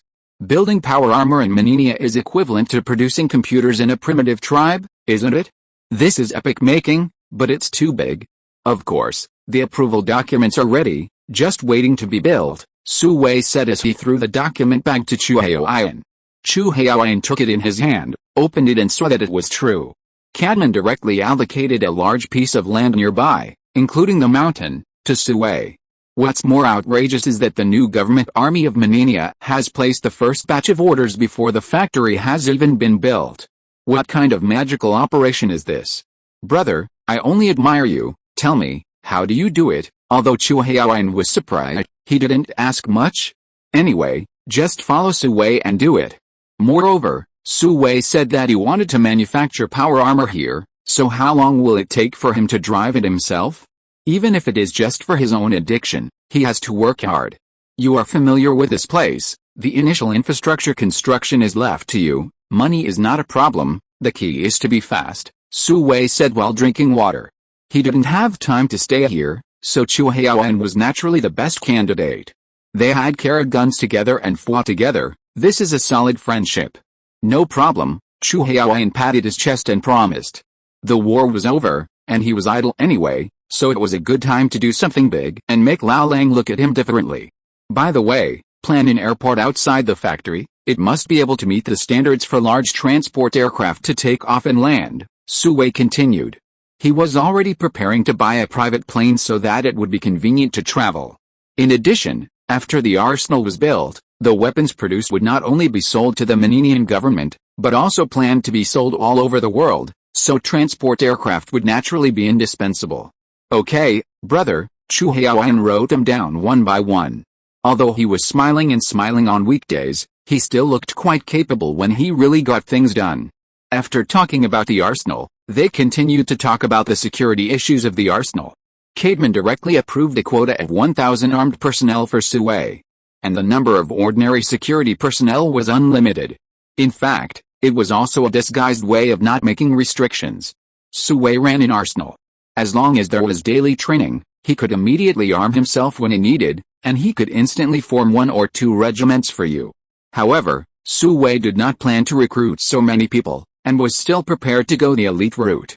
The task of recruiting and training naturally fell on Dong Zhao and the other two. In addition to skill training, they also had to grasp ideological education, and they must be absolutely obedient and loyal. This was naturally familiar to the 3 people who had been in the army. Moreover, they had been here for a year or 2 and had some understanding of the local situation. After discussing the details, it was already night. Chu Haoyan asked people to light a bonfire in the factory yard and have an open-air barbecue party. A group of people ate, drank, and danced, which was very lively. It was not until late at night that everyone slowly fell asleep. The next morning, Su Wei drove away and headed straight for Nanming port. He parked the car at the previous place, and then he boarded the warship that came to pick him up, the Longbow. Welcome home, the captain Ho Yuan came to greet Su Wei again. As soon as they met, he gave Su Wei a standard military salute. Others didn't know, but he knew it. It was this man in front of him who, by his own strength, quelled the war in Manania and obtained the best diplomatic rights for Xia. Not only that, he also quietly destroyed the virus laboratory set up by the United States in Manania, leaving the Americans speechless. Thank you. Is there a bed? Su Wei asked with a smile. After a month of busy work, he was now free and just wanted to sleep peacefully for 3 days and 3 nights. Of course, the old place. Ho Yuan also smiled and took Su Wei straight to the captain's room. Just like when they came, someone delivered food to reduce the chances of Su Wei showing up. A few days later, the Longbow returned directly to the military port in the South China Sea. When Su Wei got off the ship, someone was waiting there. It turned out to be Shangwen Fair. Huh? Why are you here? Su Wei was confused. Of course, I came to pick you up. Come with me, Shangwen Fair said as she got on the military off-road vehicle parked nearby. Oh, Su Wei had no choice but to follow, and he vaguely guessed something in his heart. It was Elder Xia who asked me to pick you up, because there are some urgent things, so, later, we will fly directly to Beijing. In the car, Shangwen Fair explained while driving. Okay. You arrange it, Su Wei said as he collected the phantom demon and restored his original appearance. The old wolf disappeared quietly. This move made Shangwen Fair look envious. In order to cooperate with Xia Wei and Li Xiaomen's performance, she and her sister Shangwen Weiner naturally knew about the phantom demon and had played with it themselves. It was quite magical. Unfortunately, Su Wei currently had no stock, so he could only pretend not to see it. The military vehicle quickly left the military port and drove into the military airport next door. A civilian-painted aircraft had already parked on the runway, ready to go. After Su Wei and his companion got off the car, they boarded the plane directly. Then the plane took off and flew towards Beijing. 3 hours later, the plane landed at a small military airport on the outskirts of Beijing. After getting off the car, a pure black car stopped on the side. Shangwen Fair pulled Su Wei into the car without saying a word. This time the driver was a male soldier in training uniform. There was no conversation along the way, and they came directly to a heavily guarded military base.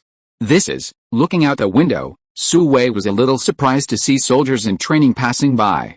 Because these soldiers are not ordinary people, they give people a dangerous atmosphere. This is the headquarters of Xianlong. Shang Wenfei saw the guess in Su Wei's heart, so she introduced it aloud. Chapter 238 The Train Rocks.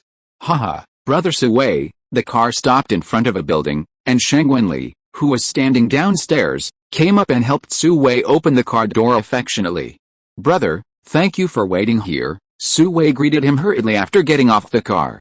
There, it's my duty, you did a great job this time, and really made our Daksha proud, Shang Wenli said nonchalantly. This time, Maninia and Daksha were both big winners in public and in secret. How could it be described in one word? Excuse me, by the way, brother, have you received the Jinshuang aerosol? Su Wei hurriedly changed the subject. Yes, it's the third batch, the effect is awesome. Speaking of this, Shang Wenli couldn't help but give Su Wei a thumbs up.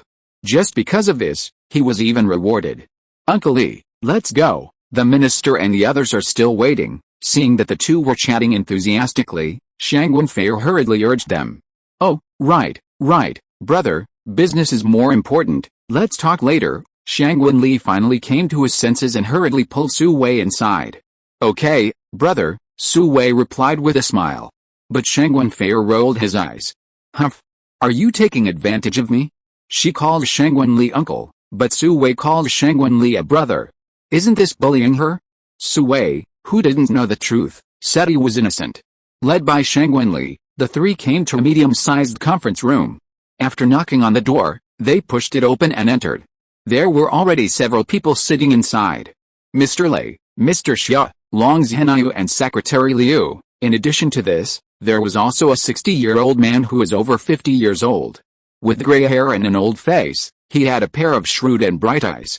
Xiaohu, come on, sit down, Mr. Lei saw Su Wei and said with a smile. Hello, Mr. Lei. Su Wei hurried forward to greet him. Okay, sit down quickly, Lei Lao nodded with a smile. Su Wei greeted the others again. Xiao Wei, this is Jia Shixing, the head of the Special Service Department. This time, your mission to go to Maninia to get intelligence is entrusted by Minister Jia. Xiao Lao smiled and introduced Su Wei. Hello, Minister Jia, Su Wei said and shook hands with Jia Shixing. Heroes have always been young, Major Su. No, it should be Colonel Su. He is indeed young and promising. After shaking hands, Jia Shixing looked at Su Wei and smiled. A colonel. Su Wei was confused when he heard it. If I remember correctly, it seems that he was just a major given away for free. Haha, Xiao Wei, in view of your achievements this time, Lei Lao has specially approved you to be promoted 2 levels directly, so, you are now a colonel, Xia Lao explained on the side. Because the order has not been officially issued, the people who know are limited to the few people present today.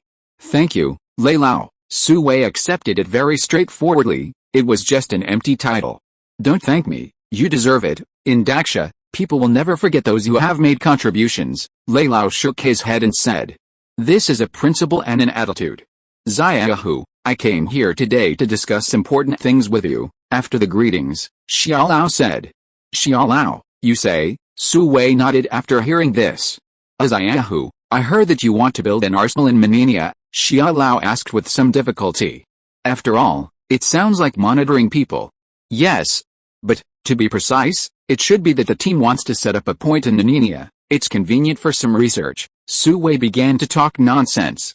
Of course, you can't say that the munitions are yours. Anyway, there is a team to take the blame, so just talk nonsense. Hearing this, Lei Lao and others couldn't help showing a look of surprise. Of course, they knew that Su Wei had a high-tech team behind him, but apart from Su Wei, there were no clues and information, so there was no way to verify it. Now that they heard that the team was going to set up a point in Maninia, they were naturally very surprised. Why choose Maninia? Long Zhenyu couldn't help asking. After all, Maninia is still labeled as backward and primitive, which is completely incompatible with high technology. This is nothing more than geographical environment and mineral resources. Su Wei continued to rock the train. Long Zhenyu couldn't ask any more questions. Xiaohu, look, if we can provide all the conditions, Is it possible for the factory to be opened in Ardaksha? Lei Lao couldn't help asking. Lei Lao, this may not work. They are all borderlessists. The premise of building a factory is that it needs completely independent armed protection. Just based on this point, haha, Su Wei smiled bitterly, and everyone sitting there knew what he said. This is simply impossible in Daksha. I understand, however, in Menenia, are you sure you can guarantee safety? Lei Lao asked worriedly. Africa is a paradise for mercenaries, where masters gather and forces are intertwined. If you are not careful, you may be killed.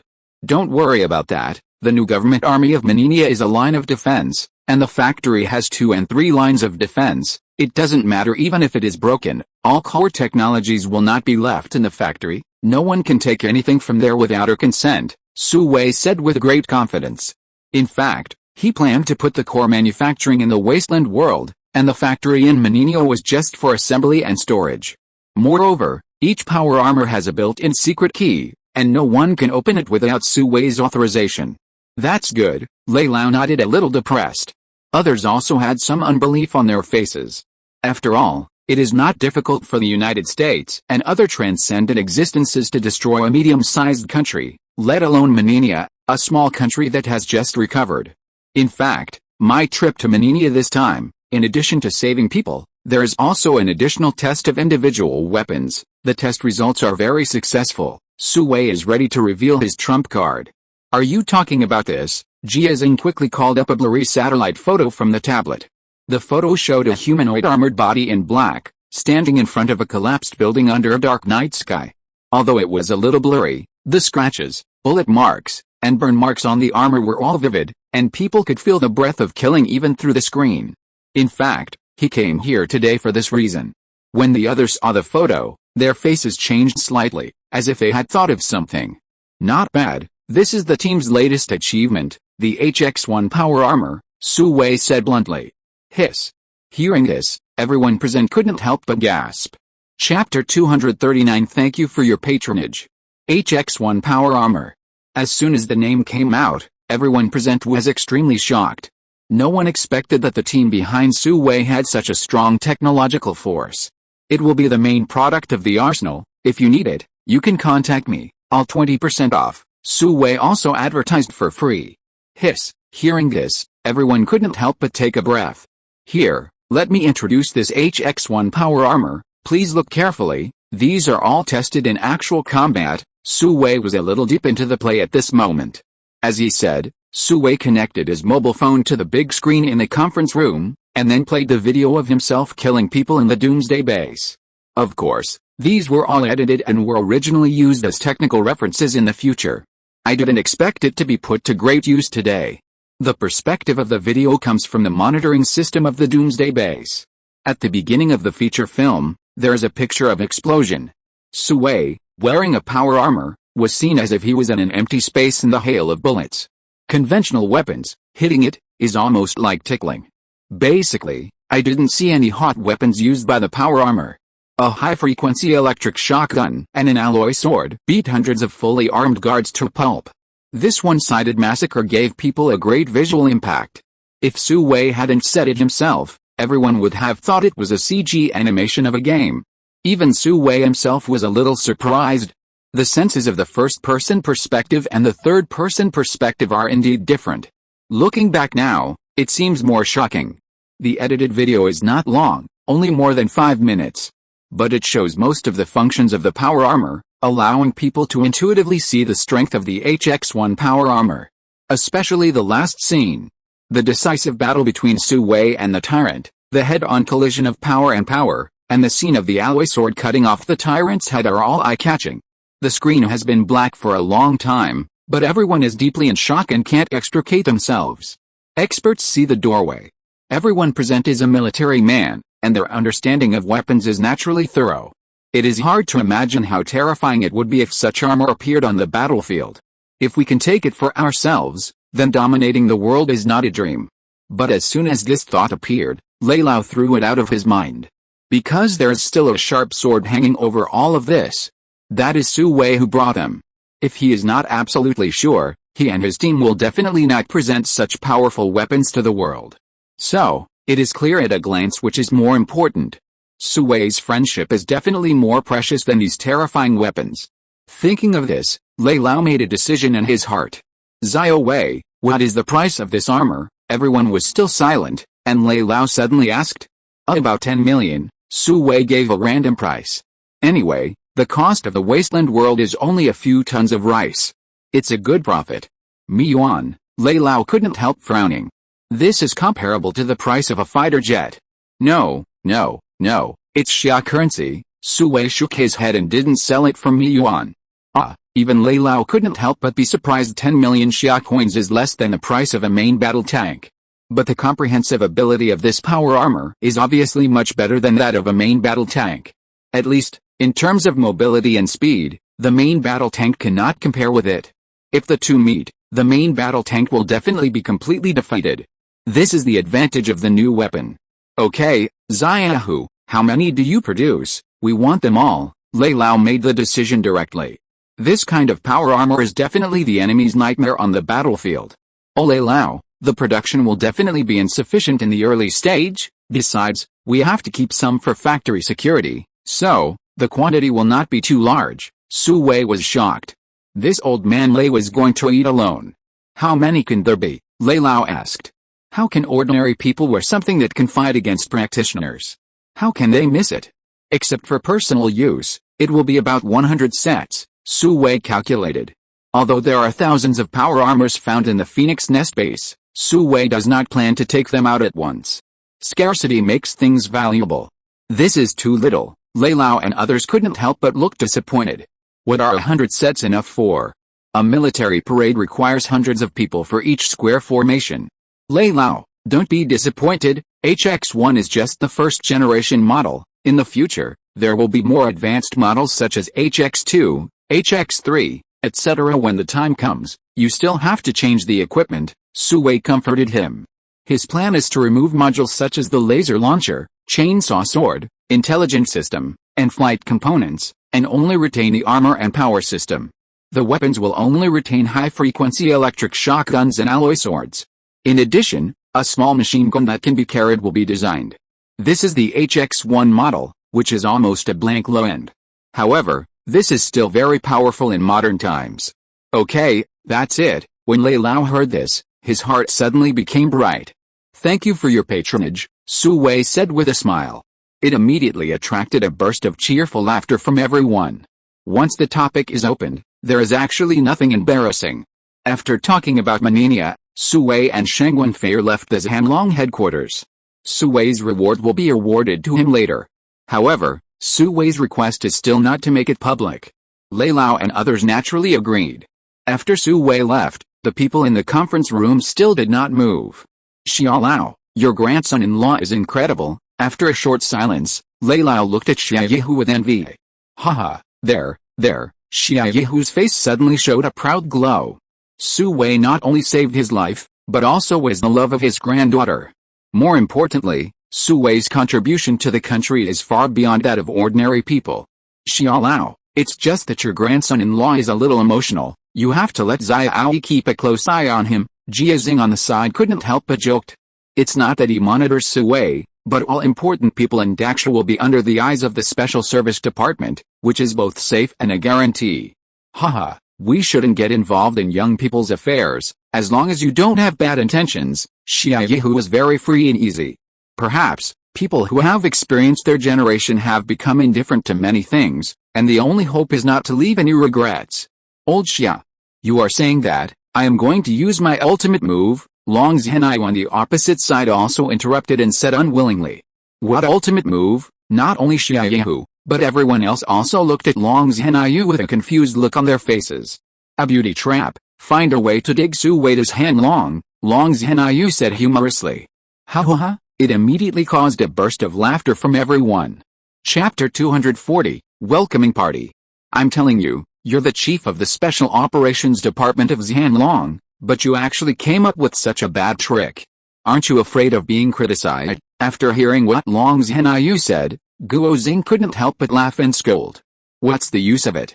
It's okay as long as it works, Long Zhenai said indifferently. That's because they don't know Su Wei's treasures. Golden Wound aerosol, snow skin, life-saving potions, and the kind of potions that can quickly increase one's strength.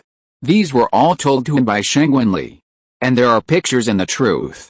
Chen Long, a retired soldier from Xianlong, was only an early silver level when he left. It hasn't been long since he followed Su Wei, and he's already striving for the platinum level. You know, the Shangwen sisters who inherited the family heritage are currently only at the gold level.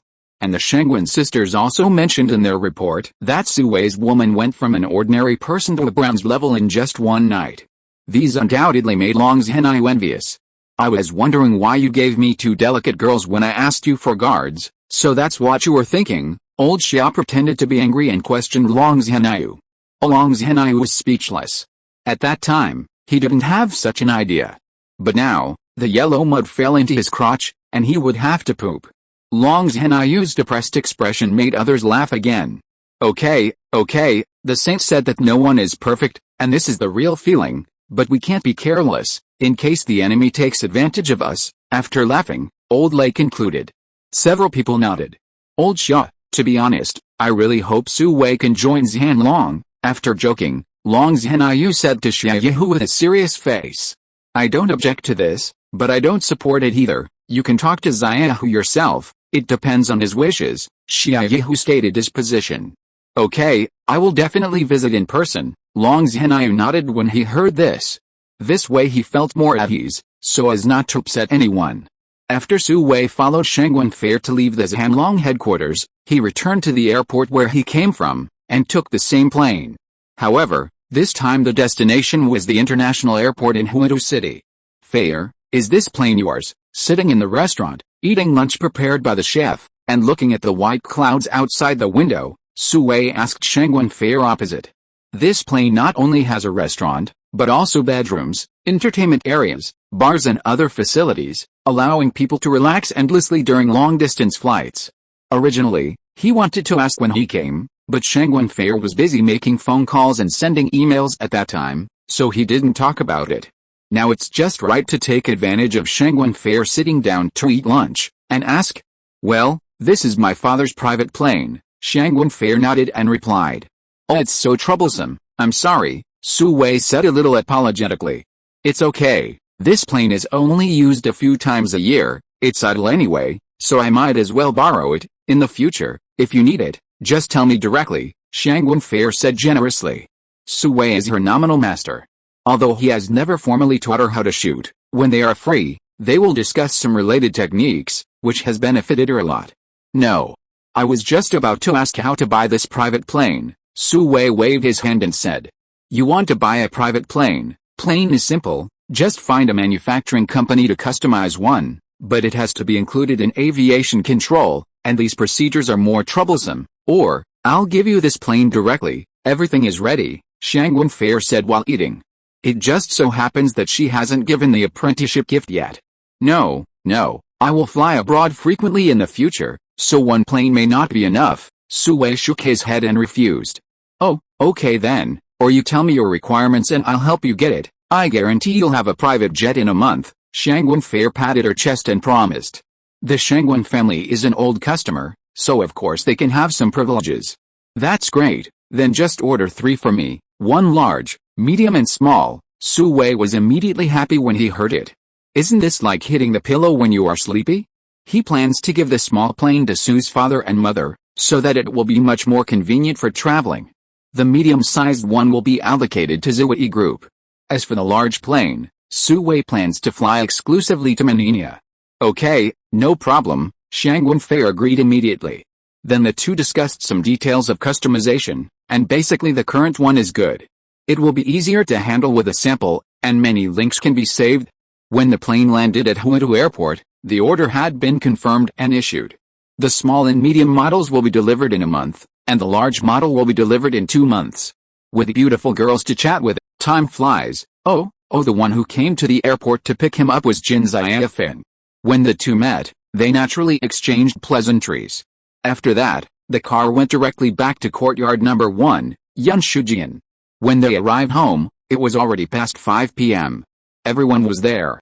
In addition to Grandpa Su, Su's father and mother, there were Su Jiao, Fang Kaiao Kiao, Xia Wei, Li Xiaoman, he Shuang and even an unexpected guest, Feng Zuli. After hearing the news of Su Wei's return, they all came from all over to welcome him. It feels so good to be home. The chef of Gishixun had already prepared everything. As soon as Su Wei entered the house, all kinds of delicious food were served on the table like water. A large group of people gathered together, and it was very lively. Everyone tacitly did not mention Meninia, as if Su Wei was just returning home from an ordinary business trip. After eating and drinking, everyone sat in the living room and had a tea break after dinner. At this time, they chatted in groups. Su's father accompanied Grandpa Su. Su's mother and Xiaowei and the other 3 girls were fighting. Su Jiao dragged Fang Kai Okio to pester Su Wei for a gift. Su Wei could only take out a few small things from the bottom of the box to send the naughty sister away. He got up and went to the bathroom. When he came out, he saw Feng Zuli standing alone on the balcony, looking at the lively scene in the living room from a distance with envy. "Why don't you go in?" Su Wei followed him to the balcony and asked Feng Zuli with a smile on his face. "No, it's good to look here." Feng Zuli looked at Su Wei with a charming look, and then shook her head. "Although the scenery is beautiful, it's a pity that it doesn't belong to her. Today, she is completely redundant." But when she heard that Su Wei returned safely, her heart couldn't help but want to come and see it with her own eyes. So she begged Xiaowei to bring her. Now, seeing that Su Wei was safe, her heart finally returned, but it seemed that it was no longer in the original position. "What do you want to drink? I'll get it for you," Su Wei asked casually. "Boss, can I visit your mansion?" Feng Zuli asked irrelevantly. "Of course." Chapter 241, Dark Moon and Light Wind. Su Wei took Feng Zuli to the middle courtyard. It was already moonlit, and the middle courtyard seemed particularly quiet. By the way, Meninia has restored diplomatic relations with Daxia. Meninia has basically calmed down now. Except for a few small towns in the north, they are all under the control of the government army. You can continue to expand your travel routes. Su Wei felt a hint of embarrassment in the air and hurriedly changed the subject. "Yet, this is already in preparation. Xia Aoi, you are required to bring security personnel this time." Hearing this, Feng Zuli stopped and stood in the middle of the courtyard. Her big black and beautiful eyes stared at Su Wei fiercely, as if recalling something. It should be, but it will get better and better in the future." Su Wei looked into the distance awkwardly. "Boss, will you go to Meninia again?" Feng Zuli suddenly asked in a low voice. Probably not," Su Wei said after a slight pause. "Meninia's arsenal will be managed under the identity of Paro, so nominally, Su Wei will not go." All right then, this time, I plan to build a branch in Meninia. Maybe I'll stay there for a long time," Feng Zuli said calmly, but there was a trace of inexplicable sadness in the depths of her eyes. "Huh? You're going to build a branch by yourself?" Su Wei was stunned again. No matter what, it was not her turn as the general manager of the branch company to go. "Well, I hope to make the Meninia route a perfect route." Feng Zuli's eyes revealed a trace of stubbornness. Perhaps it was because she was carrying too many things, which made her very concerned about it. All right, I wish you immediate success," Su Wei said as he stretched out his right hand to Feng Zuli, wanting to wish her victory in advance. "Don't you want a hug before leaving?" Feng Zuli did not respond, but looked up at Su Wei and asked foolishly. "Are you leaving?" Su Wei was stunned and felt a little embarrassed. There was no one around, the moon was dark and the wind was light. "What? Has Lao Lang become stingy now that he's the boss? You can't even give me a hug?" Feng Zuli couldn't help but say with a look of resentment on her face. "Okay, come on," Su Wei smiled upon hearing that and opened his arms to her. Feng Zuli's worry turned into joy. She stepped forward with her long legs and high heels, and squeezed into Su Wei's arms. Su Wei quickly recited the heart purification mantra and moved back. "Big sister, don't you know how much you weigh? It's easy to get angry like this, okay?" However, Feng Zuli stuck to him like a piece of taffy. By the way, how did you recognize me in Meninia?" Su Wei quickly diverted his attention. "Ring." Feng Zuli opened her red lips slightly and whispered 2 words. Su Wei suddenly realized. So that's why it was because of the silver teleportation ring. But the ring was simple in appearance, without any pattern or decoration. How did she tell it apart? Su Wei also said he didn't understand. "Boss, this is a reward for your rescue from thousands of miles away. Don't think too much, goodbye." Feng Zuli leaned over Su Wei's ear, spoke slowly, and then immediately stepped back and walked towards the door without looking back. "Let me take you there." Su Wei wanted to catch up, but was stopped by Feng Zuli. "No, I drove here by myself." "Bye." Feng Zuli trotted to the front yard without waiting for Su Wei's response. Soon, the sound of a car engine was heard, gradually fading away. "Hey! Why is it wet?" Su Wei subconsciously touched his shoulder, and the place where Feng Zuli leaned was actually a little wet. "Xiaohu." At this moment, Xia Wei's voice sounded behind him. Su Wei turned around quickly, and the matter just now was forgotten. "Sister Wei, why are you here?" Su Wei went up to her and put his arm around Xia Wei's slender waist. Not eating meat for a month made Su Wei's liver rage, and the anger that he had just suppressed suddenly burst out again. "Stinky brother, be careful not to be seen." Xia Wei's pretty face was slightly red. She stretched out her hand and slapped Su Wei's dirty hands a few times but failed to slap them away, so she could only let him do it. "Then let's go to a place where there is no one, okay?" Su Wei smiled evilly, which made Xia Wei's heart tremble. "Bah!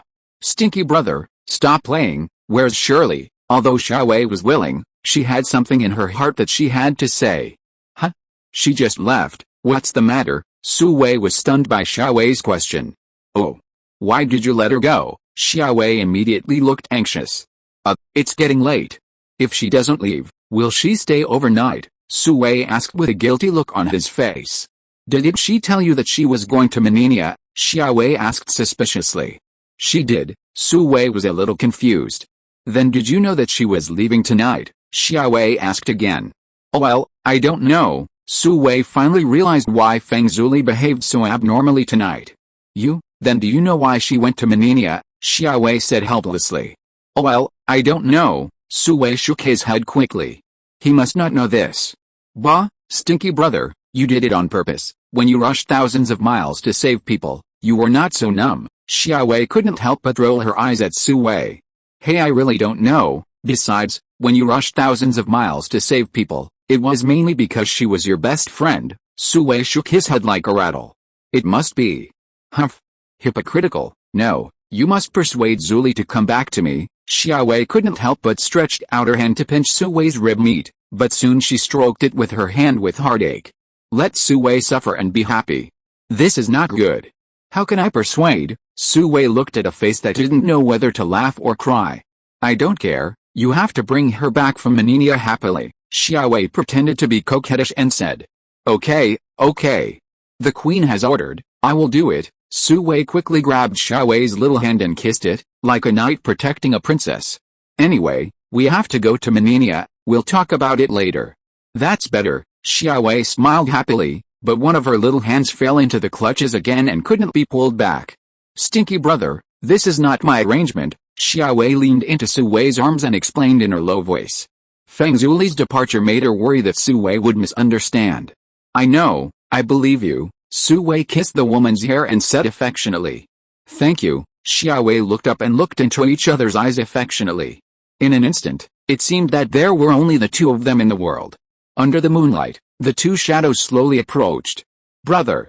Sister Wei!" At this moment, Su Jiao's shouting rang out. The two were so scared that they hurriedly separated.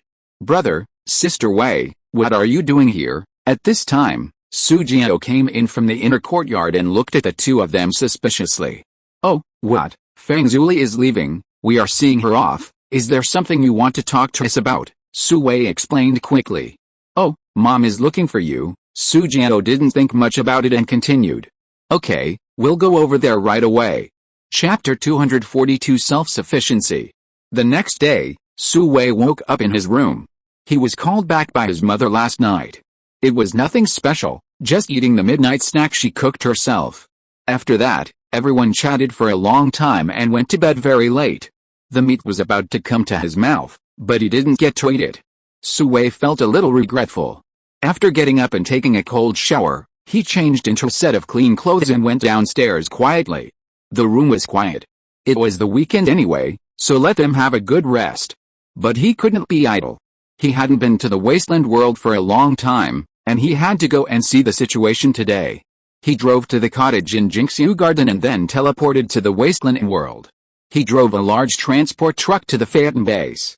His eyes were immediately attracted by a building nearly 100 meters high. Oh my god, it's the only one in this area. Boss, the guard saw Su Wei and stood at attention and saluted. Thank you for your hard work. Who?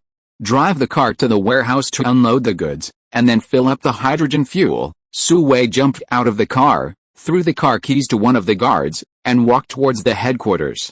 Sister Song. In the headquarters office, Su Wei saw Song Dan sitting in the assistant position, handling affairs.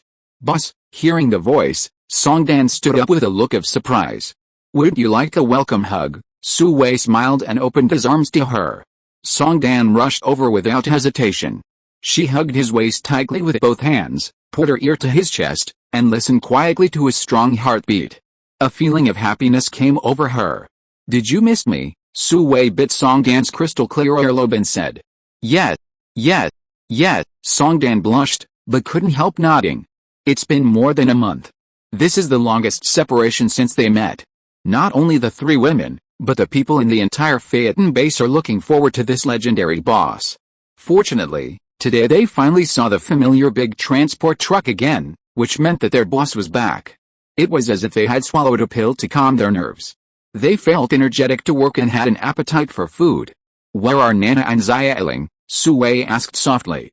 They went out hunting. The numbness from the soul made Song Dan hang on Su Wei like a koala. That will be hard for you, Su Wei said, picking up Song Dan and walking towards the restroom. Sister Song, what is the extra skyscraper in the center of the base used for? After the rain, Su Wei stroked Song Dan's silky back and asked. That's the mecha hangar, where the Black Phoenix is stored. Song Dan closed her eyes and answered lazily. Has it been repaired? Su Wei's eyes lit up when he heard it. Well, Minister Ji said that it was repaired a week ago. There is a full set of spare parts in the reserve warehouse of the Phoenix Nest base, and there is also a full set of Black Phoenix data in the database, so it can be repaired quickly. It's a pity that there is a serious shortage of human resources now, otherwise, we can produce it ourselves, Song Dan continued. Great. The base has another trump card. After hearing what Song Dan said, Su Wei was even happier. There is another good news, Song Dan said coquettishly, which was rare. The voice was so charming that Su Wei almost went berserk. That's right, the first batch of crops at the base has a good harvest. Song Dan was so scared that he quickly told everything. Under the effect of the growth-promoting agent, the first batch of 3-season rice achieved an unprecedented bumper harvest. At the same time, there were also various trial-planted vegetables, fruits, etc., which all achieved different degrees of bumper harvests.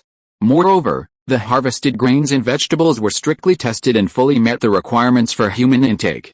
This indicates that the Phaeton base has officially entered the era of self-sufficiency. Bang! Su Wei slapped his thigh with joy. Ah!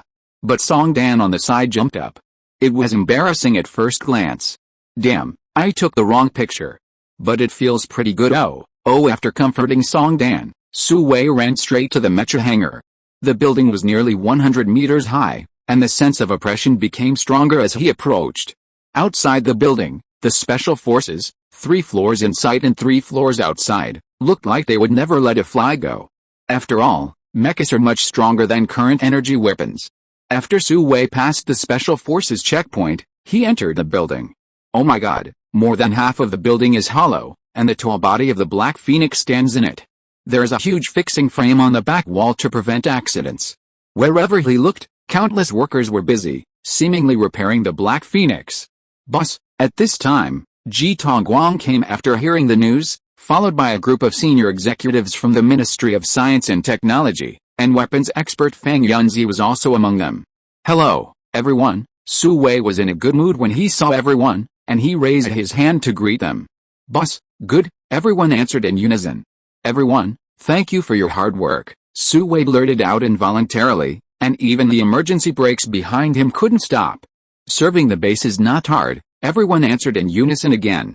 Su Wei had no choice but to smile awkwardly but politely. Old G, didn't you say it has been repaired? What are you doing now? Su Wei pointed at the workers who were working hard to cut, weld, and grind, and asked curiously. Boss, it is indeed repaired, however, Dr. Fang proposed an improvement plan. Although the Black Phoenix is powerful, it uses alloys from before the cataclysm. After the cataclysm, Due to the special bones of the mutant beasts, a new alloy was born. The performance and strength are far superior to the alloys before the cataclysm, therefore, Dr. Fang suggested that all key parts in armor be replaced with new alloys. In this way, the performance of the Black Phoenix can be improved by more than 30%, Ji Tongguang said excitedly. He had dreamed of replicating the mecha before, but he didn't expect that Su Wei would bring him a real thing before he even took a step forward. When the Black Phoenix was transported back to the base, Ji Tongguang was so excited that he couldn't sleep for several days. 30%, awesome, Su Wei's eyes lit up when he heard it. He gave Fang Yunzi 2 thumbs up. Thank you for the compliment, boss. These are just basic modifications, Fang Yunzi responded shyly. This is also amazing. Reward, must reward, old Ji. The good news kept coming, making Su Wei very happy. Boss, Ji Tongguang responded quickly. Give credit to everyone in the Ministry of Science and Technology, Dr. Fang will be awarded the first-class credit, Su Wei said loudly to everyone. Oh, long live the boss, everyone jumped for joy when they heard it. Because it means better treatment, a better life, and a happier tomorrow. Chapter 243 Anyway, there is plenty of time. After the commendation, Ji Tongguang took Su Wei to the top floor by elevator. He started the tour from the head of the Black Phoenix. Ji Tongguang knew all the data, functions, and parts. It can be seen that he has been completely immersed in the research of the Black Phoenix for the past month. Moreover, he also used his strengths to maintain and upgrade the intelligence system of the Black Phoenix, filling in some data of the Cataclysm, so that the Black Phoenix can adapt to the harsh environment of the wasteland world more quickly. Trucking all the way down, Su Wei's heart itched like a cat scratching. Unfortunately, the upgrade completion rate is only 80%, and it will take at least 3 days to complete, and then it will need to pass various tests and adjustments. It is estimated that it will take at least 1 month before it can be used in actual combat. This made Su Wei's wish to drive this big guy come to nothing, and he could only sigh. In addition, there is another thing that makes Su Wei depressed. Ji Tongguang mentioned in his introduction that the Black Phoenix is 80 meters tall and weighs 2,100 tons, but this is only a medium-sized mecha. According to official news before the Cataclysm, large mechas are generally about 150 meters tall and weigh more than 6,000 tons. It is twice as big as the Black Phoenix, which means that its combat power has doubled. After all this time, it turned out not to be the ultimate weapon, which made Su Wei a little depressed. However, he soon felt relieved. We already have a medium-sized mecha, so how far is it from a large mecha? As long as we can develop technology. Sooner or later, Phaeton will be able to build its own large mecha. Then Ji Tongguang took Su Wei to see the production line of power armor. It has been fully installed and is being debugged. Regarding power armor, Fang Yunzi also proposed an improvement plan. The first is to replace the original armor part with a new alloy. In this way, the defense capability of the power armor can be greatly improved, and even modified firearms cannot penetrate it at once. Secondly, it beasts soul fragments to the small laser launcher to increase the power of energy weapons. Another thing is to upgrade the power core and add a beast soul amplification device on the original basis. It is equivalent to adding a violent mode to the armor. If necessary, it can output superpower to provide huge energy for the armor.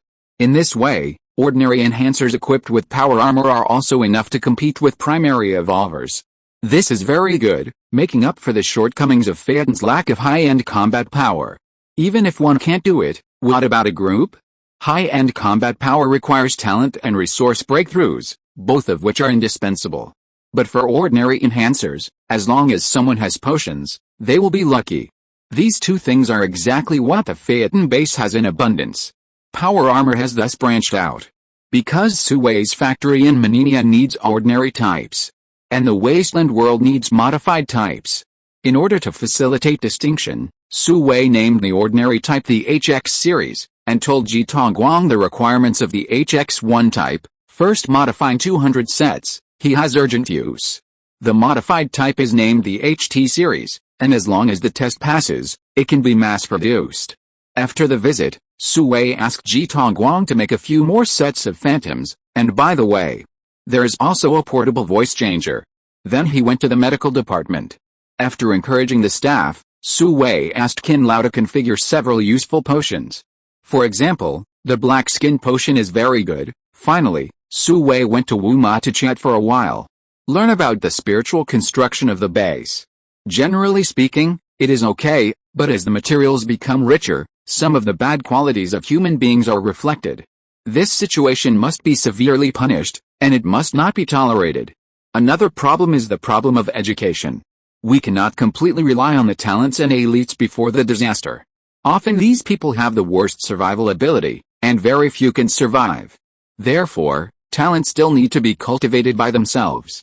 The base needs to offer relevant training courses and select suitable personnel for reserve. In addition, as the conditions of the base are getting better and better, the problem of fertility revival has come one after another. The arrival of new life also faces education problems. It is just a matter of killing two birds with one stone. Su Wei naturally agreed with both hands, so that Wu Ma has time to find Song Dan to solve this problem together. Speaking of fertility issues, Su Wei couldn't help but murmur in his heart. After so long, several women seem to have no movement. Is there something wrong there? As it was a matter of great importance to the continuation of the family line, Su Wei did not dare to be careless and hurried to find Qin Lao to ask for the truth. Qin Lao rolled his eyes at him and said that this was the law of nature. The stronger the creature, the more difficult it is to give birth to offspring. This is why he did not recommend strengthening the whole people at the beginning. With strengthening, the human body becomes stronger and the lifespan increases, but it will also make it more difficult to give birth to offspring. After getting a clear answer, Su Wei's worry was finally put down. It's difficult. Just right, happy. Anyway, there is plenty of time. Oh, at noon, after Su Wei and Song Dan enjoyed lunch for two, he stayed with her to deal with the affairs of the base. It was not until the afternoon, near dusk. Zhang Ling and Yuna returned from the wild with their people. The full carts of mutant beast corpses behind them showed that they had a good harvest. Brother Su Wei, Yuna was very happy when she saw Su Wei coming to greet her. After jumping off Dabe's back, she dived into Su Wei's arms, transformed into a beautiful koala girl, and no longer looked like a deputy minister. After returning from the Phoenix Nest base, Dabe became Yuna's combat partner. In comparison, Zhang Ling still had a cold face, as if she didn't care about Su Wei's arrival, but Su Wei could sense that under her cold face, there was a hot heart. When she opened her heart to him, the heat was enough to melt everything. For you, sure enough, after Zhang Ling jumped off Xiaobei's back, she walked straight to Su Wei, stretched out her right hand, and spread out her palm. In the palm of her white palm lay a high-level mutant beast soul with power attribute. Thank you. Su Wei was not polite and stretched out his hand to hold it in his hand. Brother, I have one too. Yuna in his arms poked out her little head, freed up one hand, and took out a beast soul from her shirt pocket, which was also a high-level mutant beast, of the power type. Thank you. Su Wei smiled and stretched out his hand to rub the soft hair on Yuna's head. At this time, Zhang Ling walked away on her own. Xialing, where are you going? Su Wei asked hurriedly. To take a shower, Zhang Ling replied calmly. Take a shower? Su Wei's eyes were full of stars. How about, together? Su Wei caught up with Zhang Ling and asked teasingly. Zhang Ling stumbled and almost fell.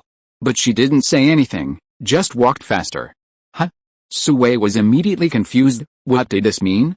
Brother, hurry up, let's go together.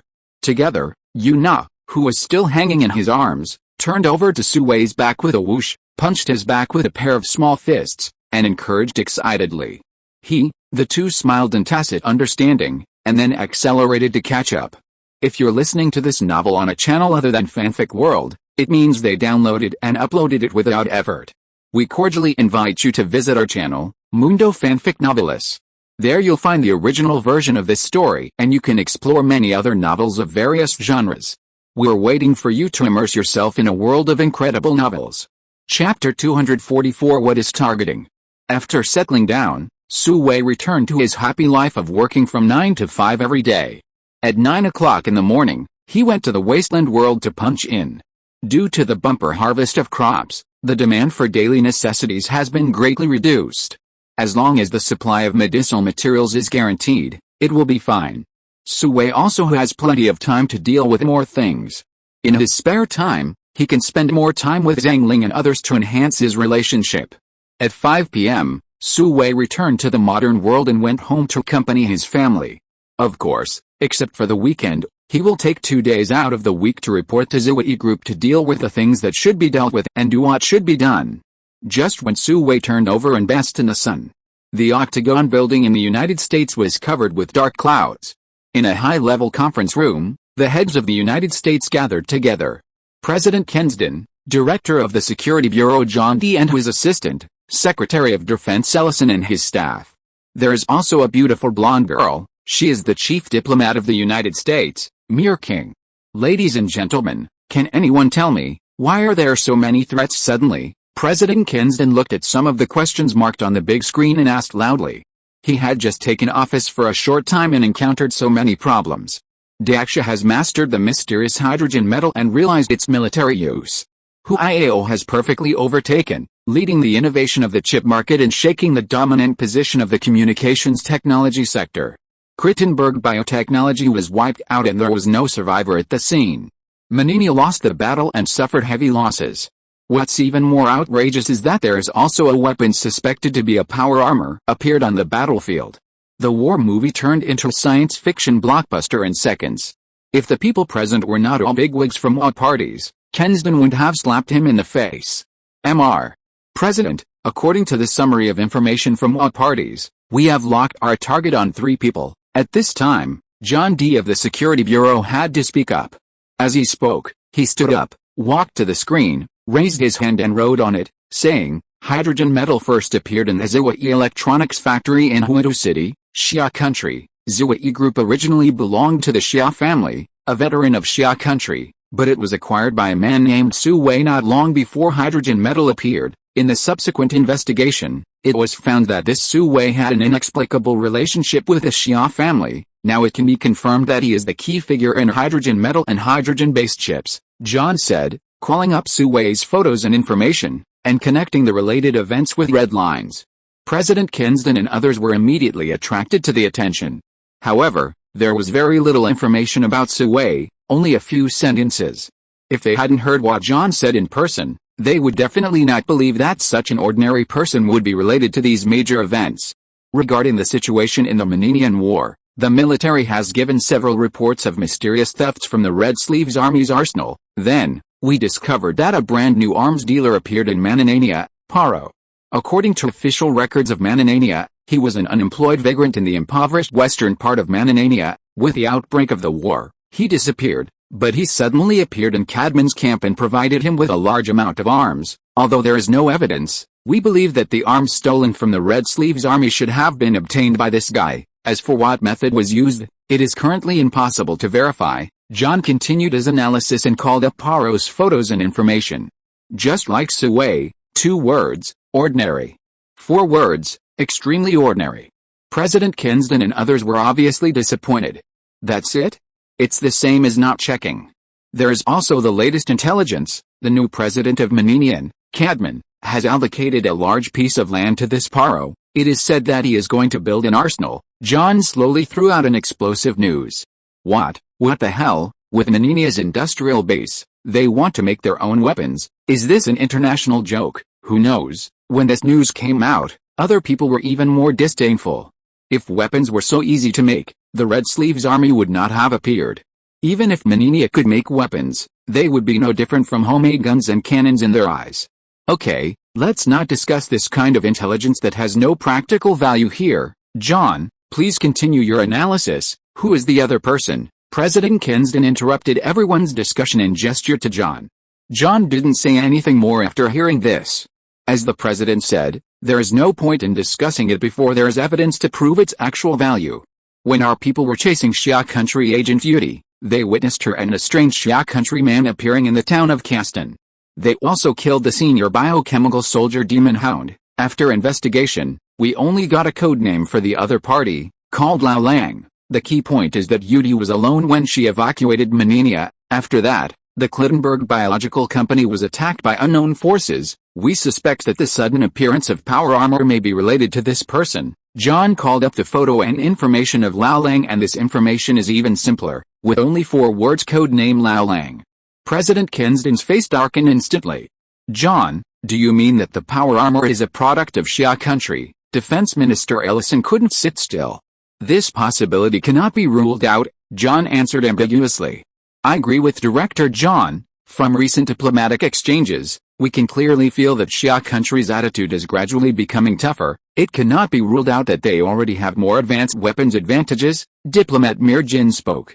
From this alone, we can see that the Great Xia Kingdom strongly supports the new government of Manania. The conference room fell into silence. 2 of the 3 targets are Xia people, and Manania has now surrendered to Xia, which means that the threat posed by the Great Xia Kingdom has become more and more obvious. What is our technology team doing? After a long silence, President Kensden asked expressionlessly. Your Excellency, they have been working day and night to crack the mystery of hydrogen metal. In addition, there is good news. The power armor we have been developing for more than 10 years, the super soldier, has made a breakthrough. If nothing unexpected happens, it will be seen at the weapons exhibition at the end of this year, Defense Minister Arison said calmly.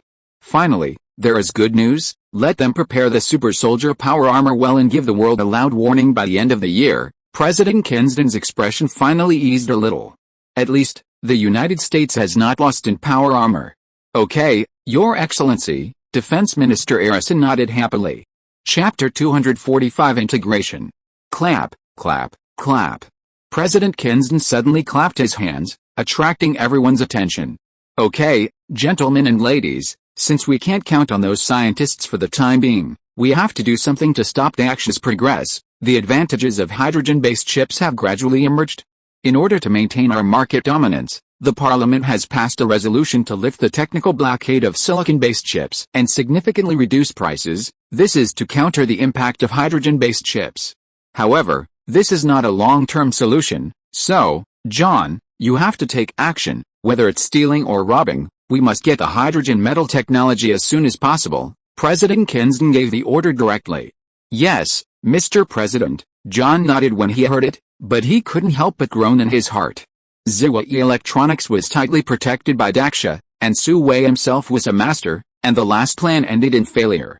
He also lost an extremely precious alien, Kyamian.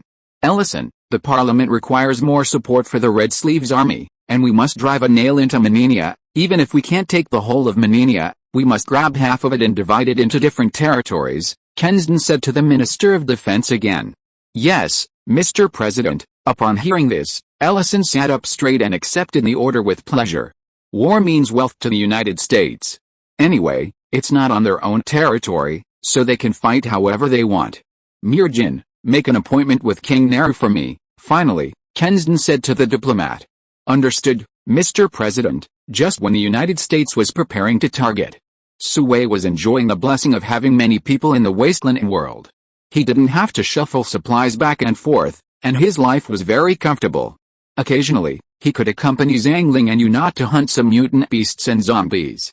In the wasteland world, corpse crystals and beast souls are extremely important materials, which are of great significance whether it is to improve strength or as energy reserves. Unfortunately, such days were forced to stop after a few days. With the expansion and development of the base, the population problem has gradually become stretched. Whether it is the modification and maintenance of mechas, or the manufacture and assembly of power armors, a large number of people are needed.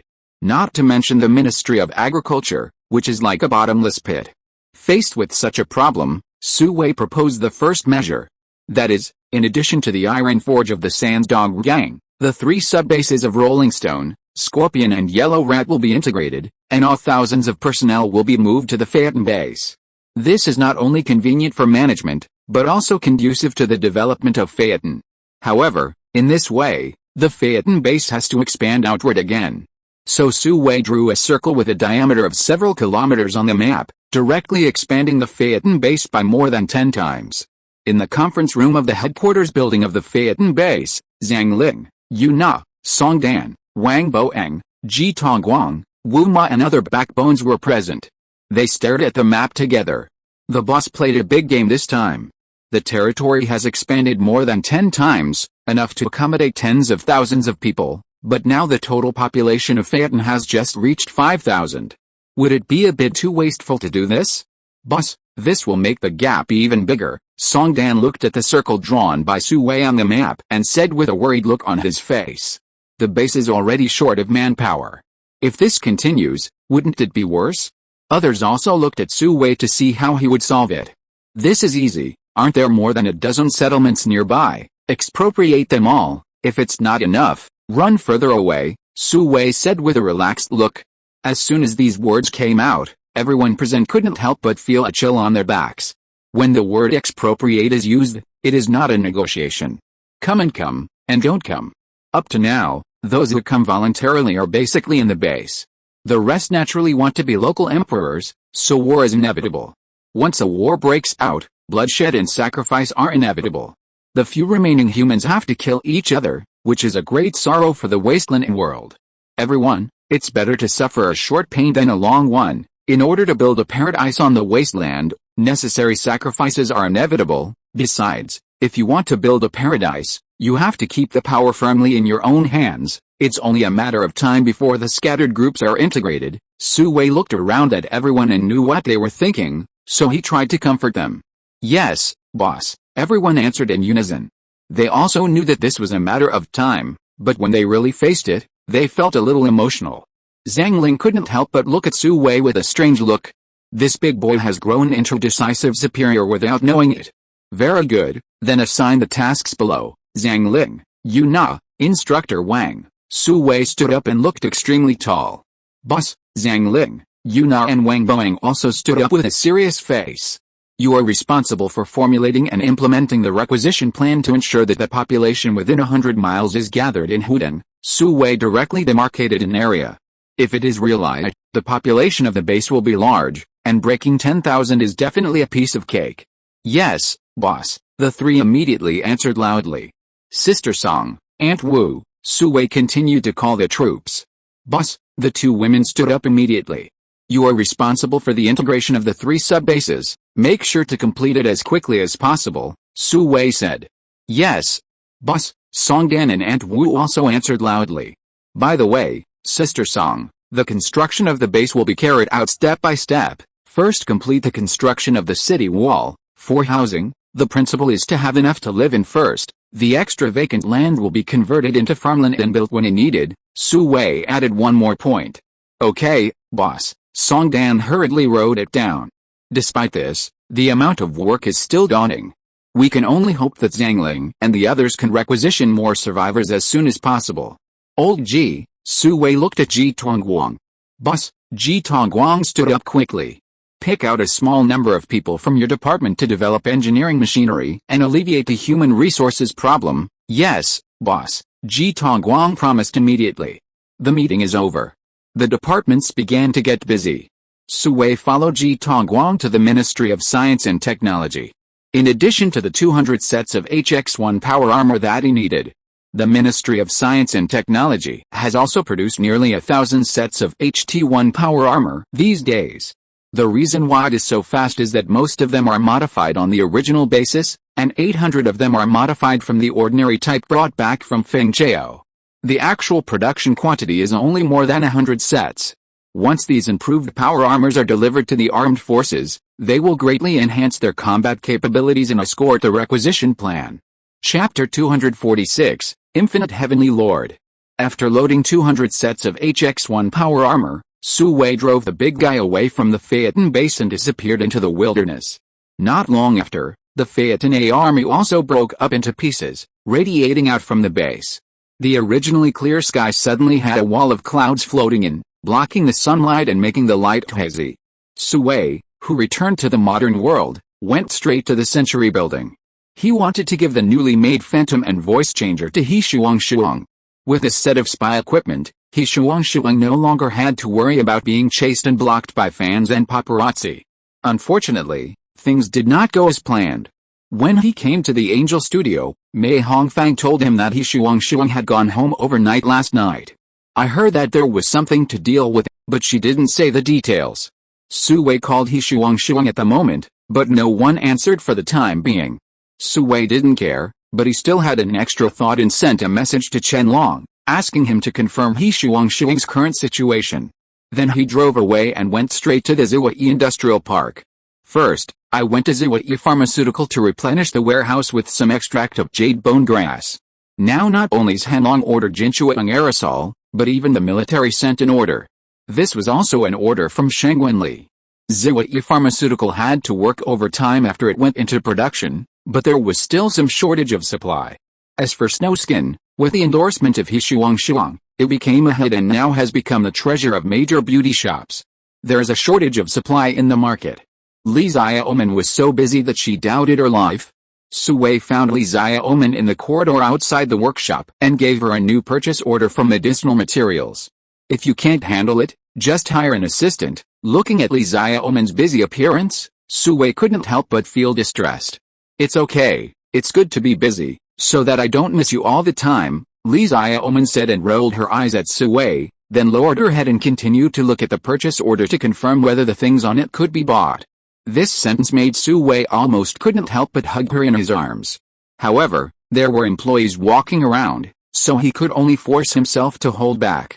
As if she heard the man's heavy breathing, Li Xiaoman's cheeks could not help but blush slightly. She was too familiar with this familiar feeling.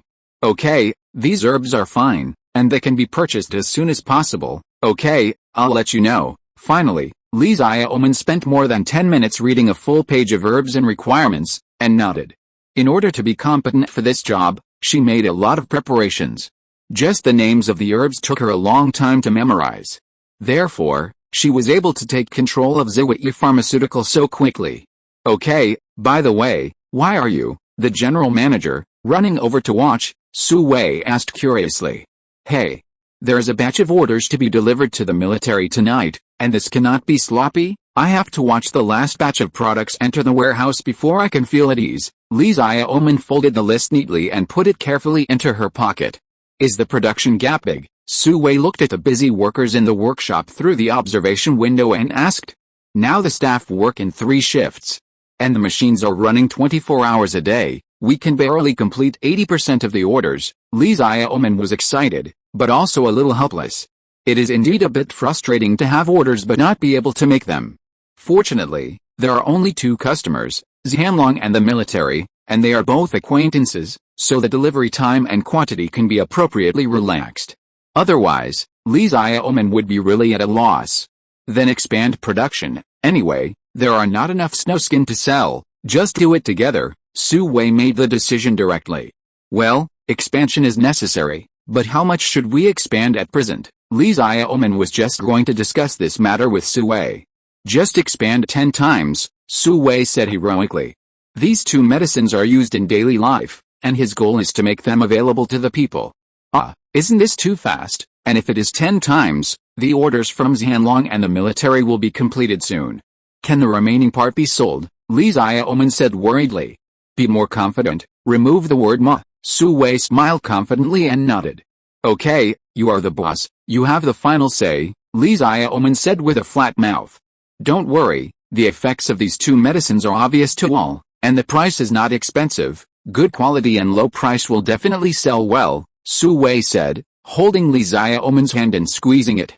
Sorry. I couldn't help it, Cap. Okay, go and do your thing. I have something else to do. Li Xiaoman was frightened and quickly retracted her hand, and then pushed Su Wei out. There were so many people coming and going, it would be a bad influence if someone saw it. This little girl, why are you shy? It's just holding hands. Su Wei left Zhuyi Pharmaceutical with a wry smile on his face, and came to the top floor of Zhuyi building, the president's office. Xia Wei was leaning back in a chair, closing her eyes to rest, as if she had just finished a meeting. Stinky brother, are you here because you have nowhere else to hang out? Xia Wei heard the sound, opened her eyes and saw Su Wei walking towards her, so she smiled and teased. Sister Wei, look at what you said. Did I come here specially to see you? Su Wei sat down beside Xia Wei naturally. The quality of this chair is good. 2 people can sit on it without shaking. You stinky brother, you always come to make trouble. Although Xia Wei was not happy, she still moved aside, and then consciously leaned into Su Wei's arms. What's the matter? What makes President Xia so upset? Su Wei stretched out his hand to massage Xia Wei's head and asked softly. Nothing. It's just a perfect plan after expansion. By the way, Libeo electric vehicles received tens of thousands of orders on the day of the exhibition. This is a good sign. Zhuyi closed her eyes and said with enjoyment. Of course, Zhuyi's products must be high quality, Su Wei said proudly. At present, all the products under Zhuyi are masterpieces. Once launched, they have received praise from many parties and are worthy of the word high quality. Look at what you can do. What about the game? It's been more than a month. Zui Software has found the press conference, platform, promotion, and what's it business, but you have no sign at all. You can at least give me an idea. Xiaowei rolled her eyes at Sui and stretched out a white finger to tap his head. She looked angry but couldn't bear to blame him. Haha.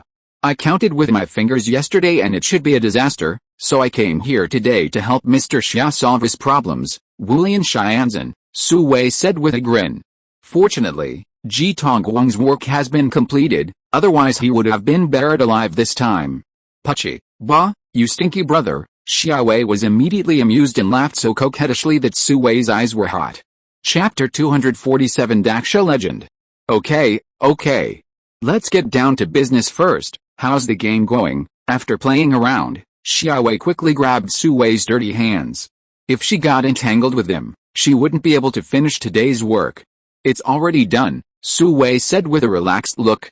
Huh? Xiaowei was stunned when she heard that. Although she didn't play games, she knew that the production cycle of a masterpiece would take at least 1 or 2 years, or even longer. But how long has it been? More than a month, and it's already done? Could it be an knockoff? The name of the game is Legend of Daxia. It is a game made with the ancient history of Daxia as the background. The feature of this game is that it combines almost all game elements such as action, adventure, simulation, role-playing, leisure, and competition. The player enters the game world as a summoner. There are thousands of heroes available for summoning in the game, all of whom are legendary figures from ancient times to the present. And each hero has his own characteristics and legends, and of course different combat abilities and specialties. Players can get their favorite heroes through many ways such as tasks, activities, and consumption. If you like adventure, then go outside the city for adventure, where there are endless maps and elite monsters for players to play. If you like simulated business, you can open a store in the city and do your favorite industry. If you like competition, then go to the arena, where there are 1v1, 3v3, 5v5 and other modes, which will make you feel great. Of course, this depends on personal skills, and you may also be rubbed to the ground. If you like war, you can go to the uninhabited land, build cities, upgrade fortresses, and attack others. If you like construction, you can help other players build houses in the game, and so on. There are many more. To put it bluntly, the game itself is a world of its own, and everything is possible. There is no level setting, and the equipment does not play a big role.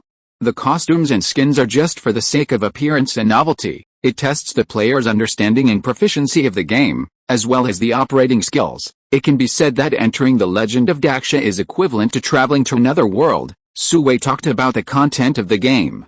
While talking, he took out his mobile phone, connected the smart bracelet, and played the game's CG animation for Xiaowei to watch.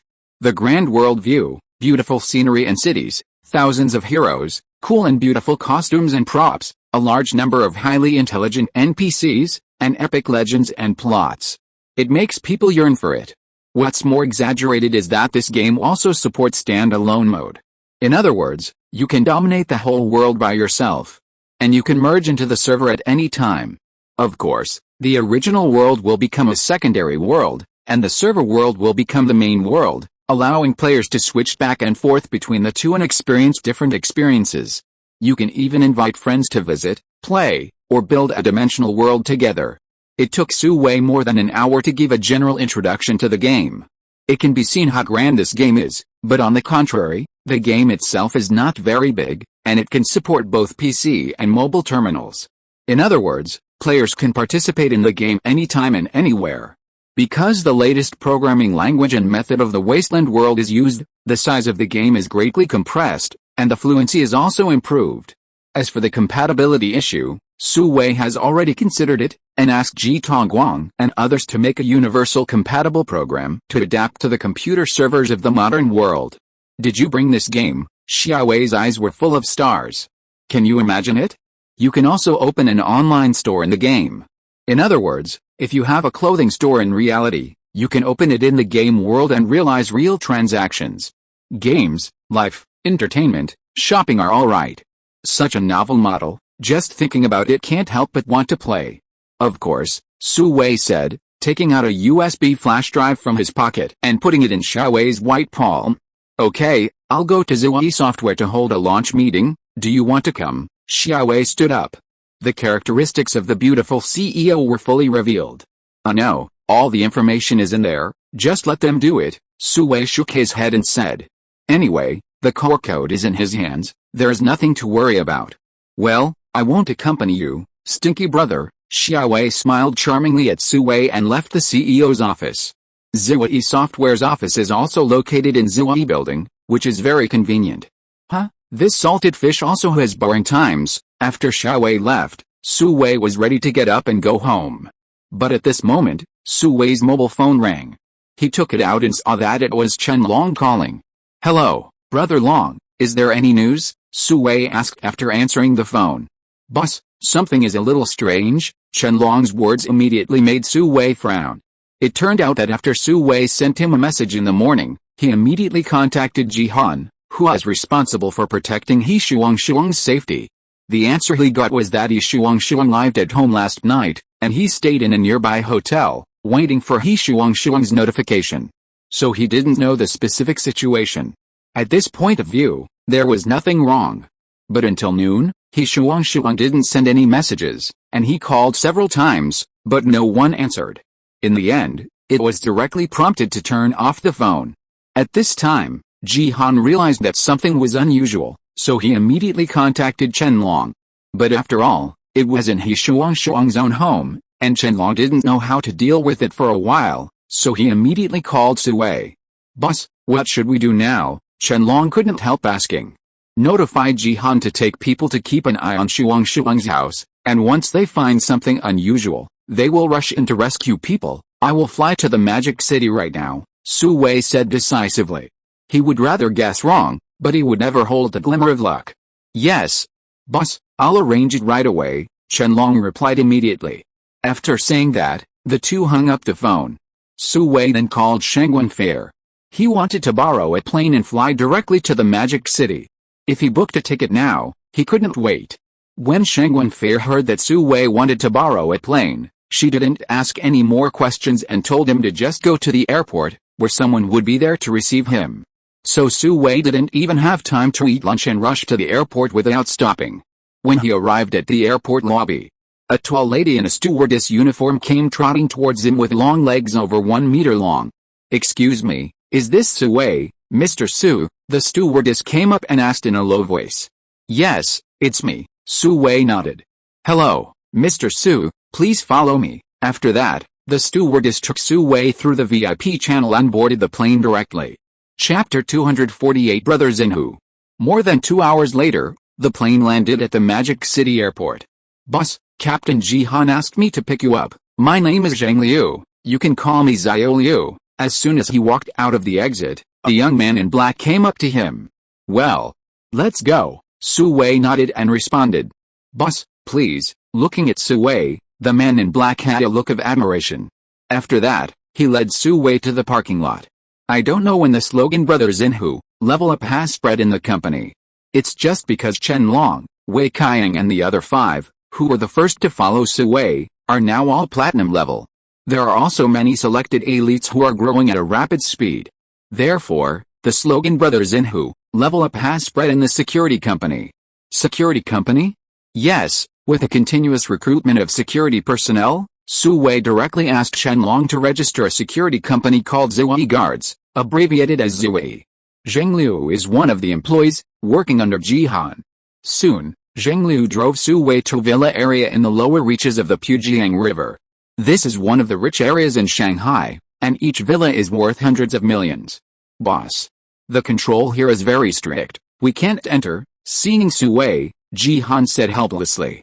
After all, this is a busy city, and it is broad daylight, there are many people and eyes, even if they have the ability to fly over the eaves and walk on the walls, they can't display it.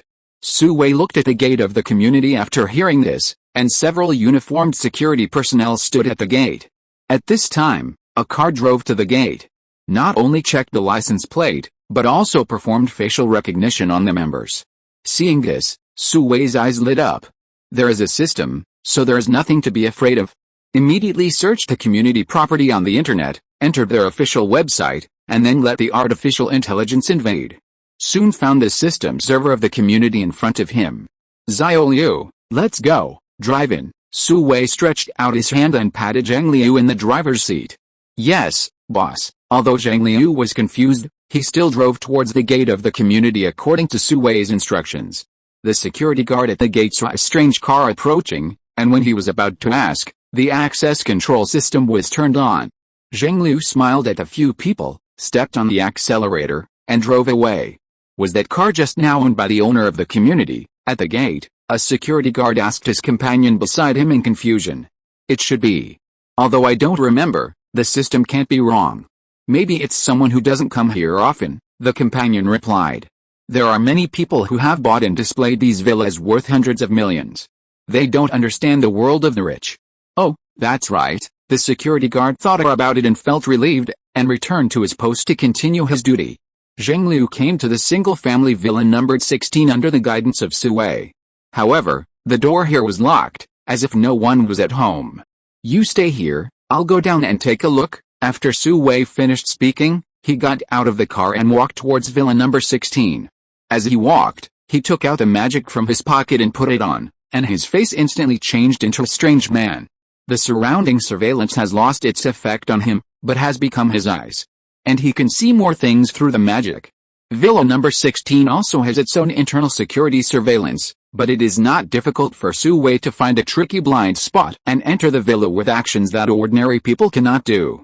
Then he found the nearest camera and inserted a large-headed probe into the data cable from the back. The artificial intelligence immediately entered the monitoring system and blocked the camera from Su Wei. This probe, like the magic and the voice changer, is a spy equipment.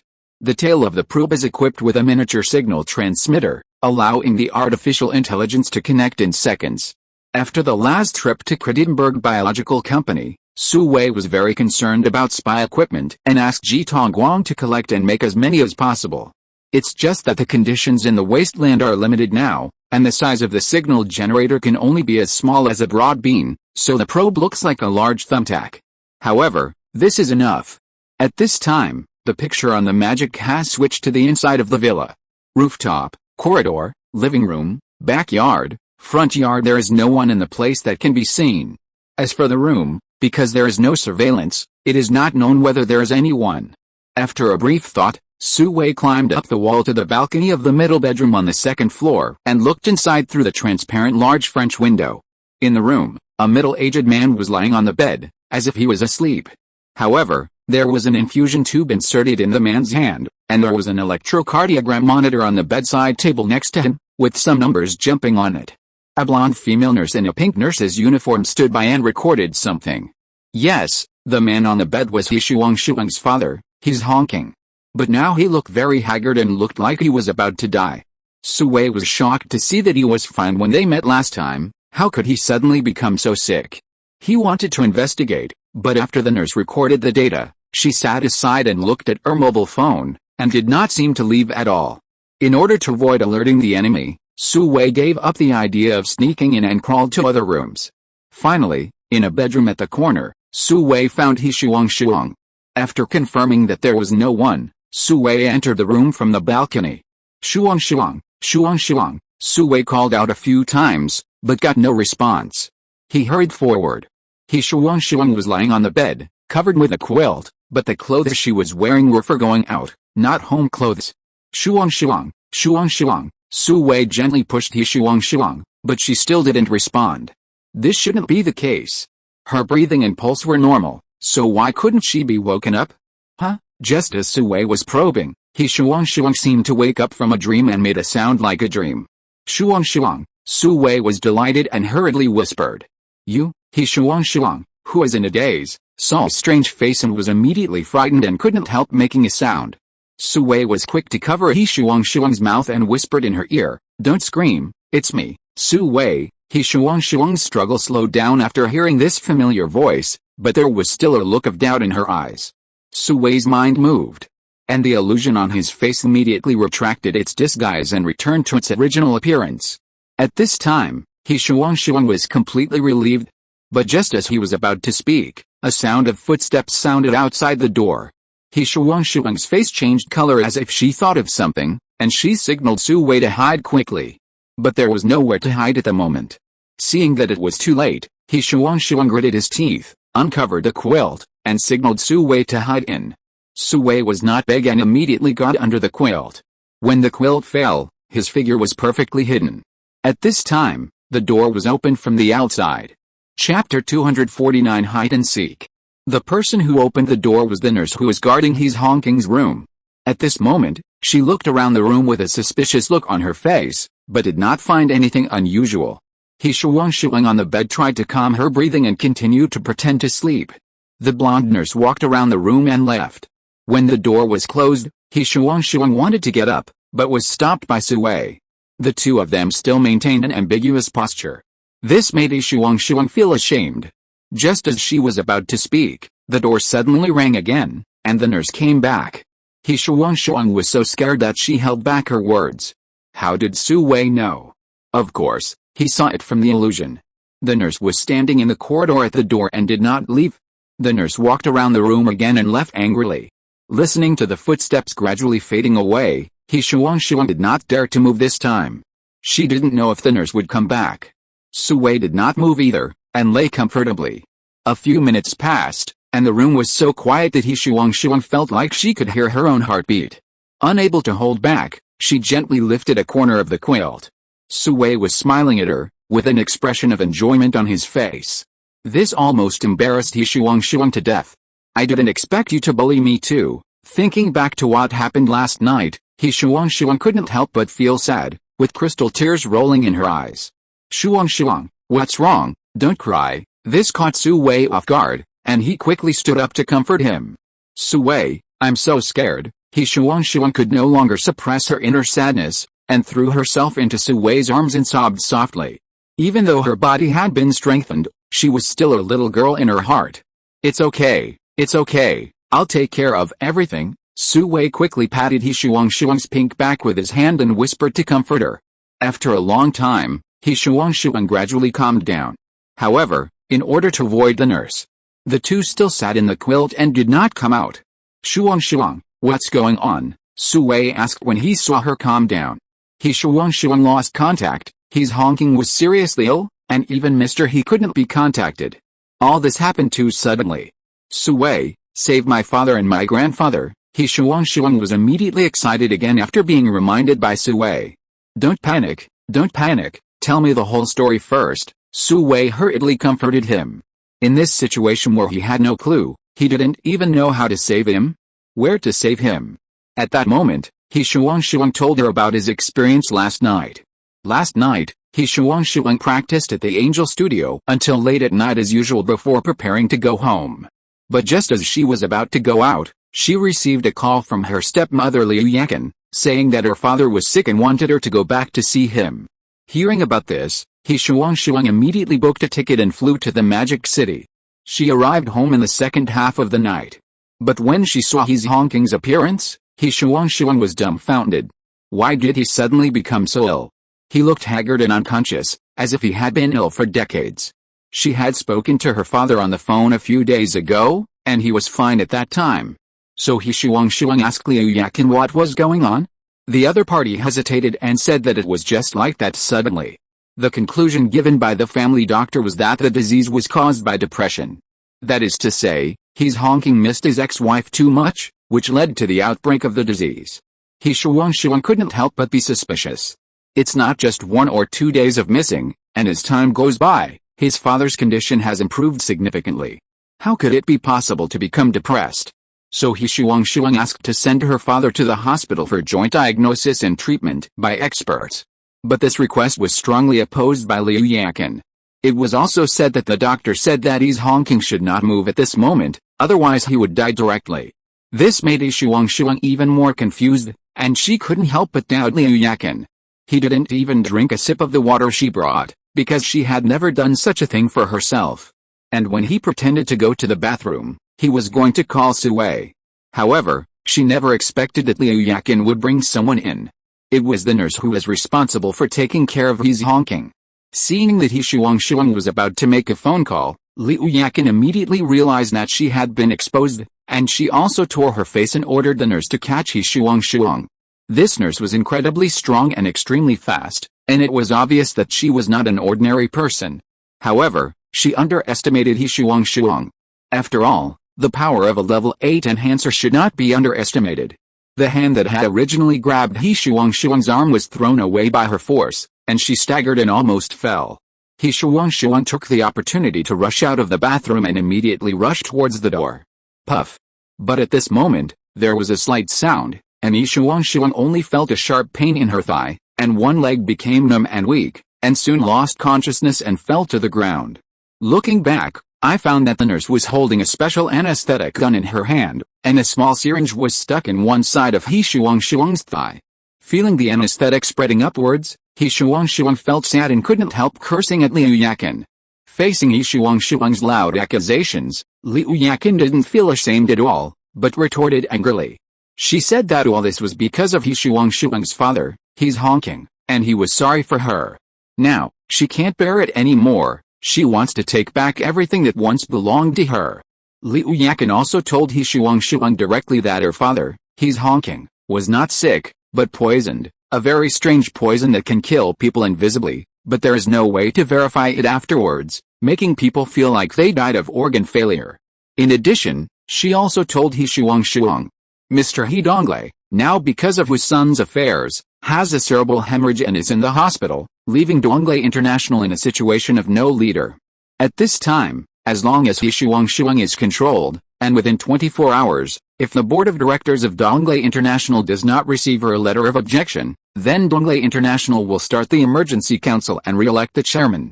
Apart from He Donglei, Liu Yakin is the second largest shareholder of Donglei International, and can legitimately become the new chairman. This is what she calls her thing. Hearing this, He Shuang was stunned. This woman would become so terrible that she would do anything to get Donglei International, even killing her former favorite person. It can be imagined that after Liu Yakin takes control of Donglei International, her fate will not be much better. No, she can't let things end like this. She wants to escape. She wants to save her father and grandfather. Supported by this belief, He Shuang struggled to crawl to the door. Unfortunately, the power of the anesthetic was extraordinary. In a moment, she felt dizzy and had double vision when she saw things. In the end, He Shuang fell asleep amid Liu Yakin's triumphant laughter. When she woke up again, Su Wei appeared in front of her. Chapter 250. No money, no vomiting. Su Wei, hurry up and save Dad and Grandpa, please. After telling the whole story, He Shuang had already cried like a tearful person, and even wet Su Wei's shirt. Okay, Shuang is fine. Let's go save Uncle first, and then go to the hospital to save old Manny, Su Wei said as he got up from the bed and helped He Shuang up. It was not known whether it was the sequelae of the anesthesia or because of crying, but He Shuang felt soft and a little weak. Why don't you wait here for me, Su Wei said as he was about to help her sit down on the chair. No, I can do it, He Shuang shook her head stubbornly, trying to recover faster. Okay, then you follow me. After Su Wei finished speaking, he took He Shuang's hand and walked towards the door. After opening the door, the two walked one after the other to the quiet corridor. In order to prevent the other from noticing, the two tiptoed to the door of He's honking's room. After Su Wei signaled He Shuang to take a step back, he suddenly opened the door with a bang. Tiger, you, the female nurse in the room screamed. When did a strange man come into the house? How come she didn't know anything about it? You old Mew. Without saying a word, Su Wei went up and punched. The fist wrapped in the grip of death, with dreams, arrived in front of the female nurse in the blink of an eye. The huge force drove the air, and before the fist arrived, the wind from the fist hurt her face. The female nurse was frightened and her face turned pale. Fortunately, she was also a veteran. While trying to tilt her head back, her supernatural power was activated. The whole person was as weak and boneless as dough. Her body folded several times and escaped the lethality of the fist. At the same time, the female nurse also pulled out a special anesthetic gun from the root of her thigh, raised the gun and shot at Su Wei's chest. Bang! Under the protection of the grip of death, Su Wei was not afraid at all. He directly reached out and grabbed the flying anesthetic needle, and crushed it with a snap. This scene fell into the eyes of the blonde nurse, and a look of horror suddenly appeared on her face. She no longer had the courage to fight, and her eyes drifted towards the window. 8 Extremes shock. How could Su Wei let her do what she wanted? He punched out, and the 4 directions were shaken, blocking the escape route. Then there was a cannon hammer, forcing the opponent to take it head-on. Ah! Puff! A small gold level was immediately hit by Su Wei and fell to the ground with serious injuries. Crack, crack, crack. Su Wei went up and directly removed the opponent's limb joints, making her a worm without legs, and collapsed on the ground. Shuang, you take care of uncle first, Su Wei said to He Shuang, who was standing at the door. Then, he led the blonde nurse to another empty room with one hand. He Shuang couldn't bear to see it, and wanted to say something. But after seeing her haggard father on the bed, her open mouth closed again. Boom! Su Wei threw the mud-like nurse to the ground and closed the door behind him. The following contents were somewhat gloomy, and he didn't want He Shuang to see them. Hey, kill me, I don't know anything, even if I know, I won't tell you, Xiaogu Opig. Tui. Without waiting for Su Wei to ask, the female nurse started to curse. She knew the consequences of betrayal. So she just wanted to die quickly and avoid torture. No, you will tell me. Facing her curse, Su Wei just smiled slightly. But this smile, in the eyes of the female nurse, was like the smile of a devil, which made her whole body cold. Su's truth serum potion, let me know, no truth, no money, of course, if I tell the truth, I won't pay. 3 minutes later, Su Wei walked out with satisfaction. This girl, after drinking the truth serum potion, spilled all the beans like a bamboo tube pouring beans. It turned out that there was another mastermind behind this matter. That was Liu Bowen. He was the one who got the potion that poisoned his honking and these aliens, and he had only one purpose. That is, after the matter is done, he will take He Shuang to the United States. But Su Wei has a different opinion. This matter is definitely inseparable from the shadow of Helen International. Liu Bowen alone should not be able to mobilize the gold-level aliens. But the most urgent task now is to save people first. Su Wei took out his mobile phone and called Jihan to ask him to take down the people in the 22 villas opposite. Because the female nurse had told Su Wei that they were the people who were specifically responsible for monitoring here. Fortunately, Su Wei's artificial intelligence blocked the surveillance, otherwise they would soon know that someone had invaded. Shuang, after making arrangements, Su Wei returned to his honking's room. Su Wei, He Shuang greeted him worriedly. I'm fine. She has confessed. How is uncle? Su Wei patted her little hand comfortingly. Very bad, He Shuang said helplessly. Father He's honking couldn't be woken up, and she didn't dare to touch any of the infusion tubes, ventilators, and ECG monitors. She could only wait here helplessly. Let me take a look, Su Wei said as he stepped forward and took a look at the medicine list. It was basically the ingredients of the nutrient solution. However, for safety reasons, it was naturally not allowed to be transfused again. Who knows what was mixed in it? So Su Wei pulled out the needle. Then he took out an antidote and a life potion from his arms, which was actually the space. Even if the antidote didn't work, the life potion could maintain the body's consumption for a period of time. Buy them some time. Seeing Su Wei take out 2 potions like a magic trick, He Shuang was puzzled, but her trust made her silent, just watching quietly from the side. Su Wei carefully lifted his honking's head slightly, then opened the lid with one hand and poured the antidote into his honking's mouth first. Gulp. Fortunately, his honking still had the consciousness to swallow the full mouth of medicine. Afterwards, Su Wei poured the life potion in the same way. After his honking finished swallowing, Su Wei carefully put him back on the pillow. Dong dong. After all this was done, there was a knock on the door downstairs. Su Wei, He Shuang, who was standing by, couldn't help but get nervous. Don't worry, we're one of us, Su Wei patted her arm, then went downstairs to open the door. Boss, the door opened, and Jihan and Zhang Liu were standing at the door. Done, Su Wei saw the blood on Zhang Liu's arm at a glance, probably because he was cut by the other party. Done, boss, 1 gold, 2 silver. They're all useless, Jihan replied immediately. Well, very good, you take the people and guard here. I have something to go out for. Su Wei took out a healing potion from his arms and handed it to Zhang Liu. Thanks, boss. Zhang Liu was flattered and quickly took it with both hands. Hurry up and get my wound healed and send me to the first hospital of Magic City, Su Wei waved his hand and said. Yes, boss. Zhang Liu immediately finished the healing potion in his hand. The boss specifically asked him to drive, This is the rhythm of taking off. End of this chapter. Thank you very much for reaching the end. Don't forget to like. Looking for more exclusive content and immediate access? Subscribe to our Patreon. Remember, every like, subscription, or donation encourages us to continue. Thanks to everyone. See you in the next video.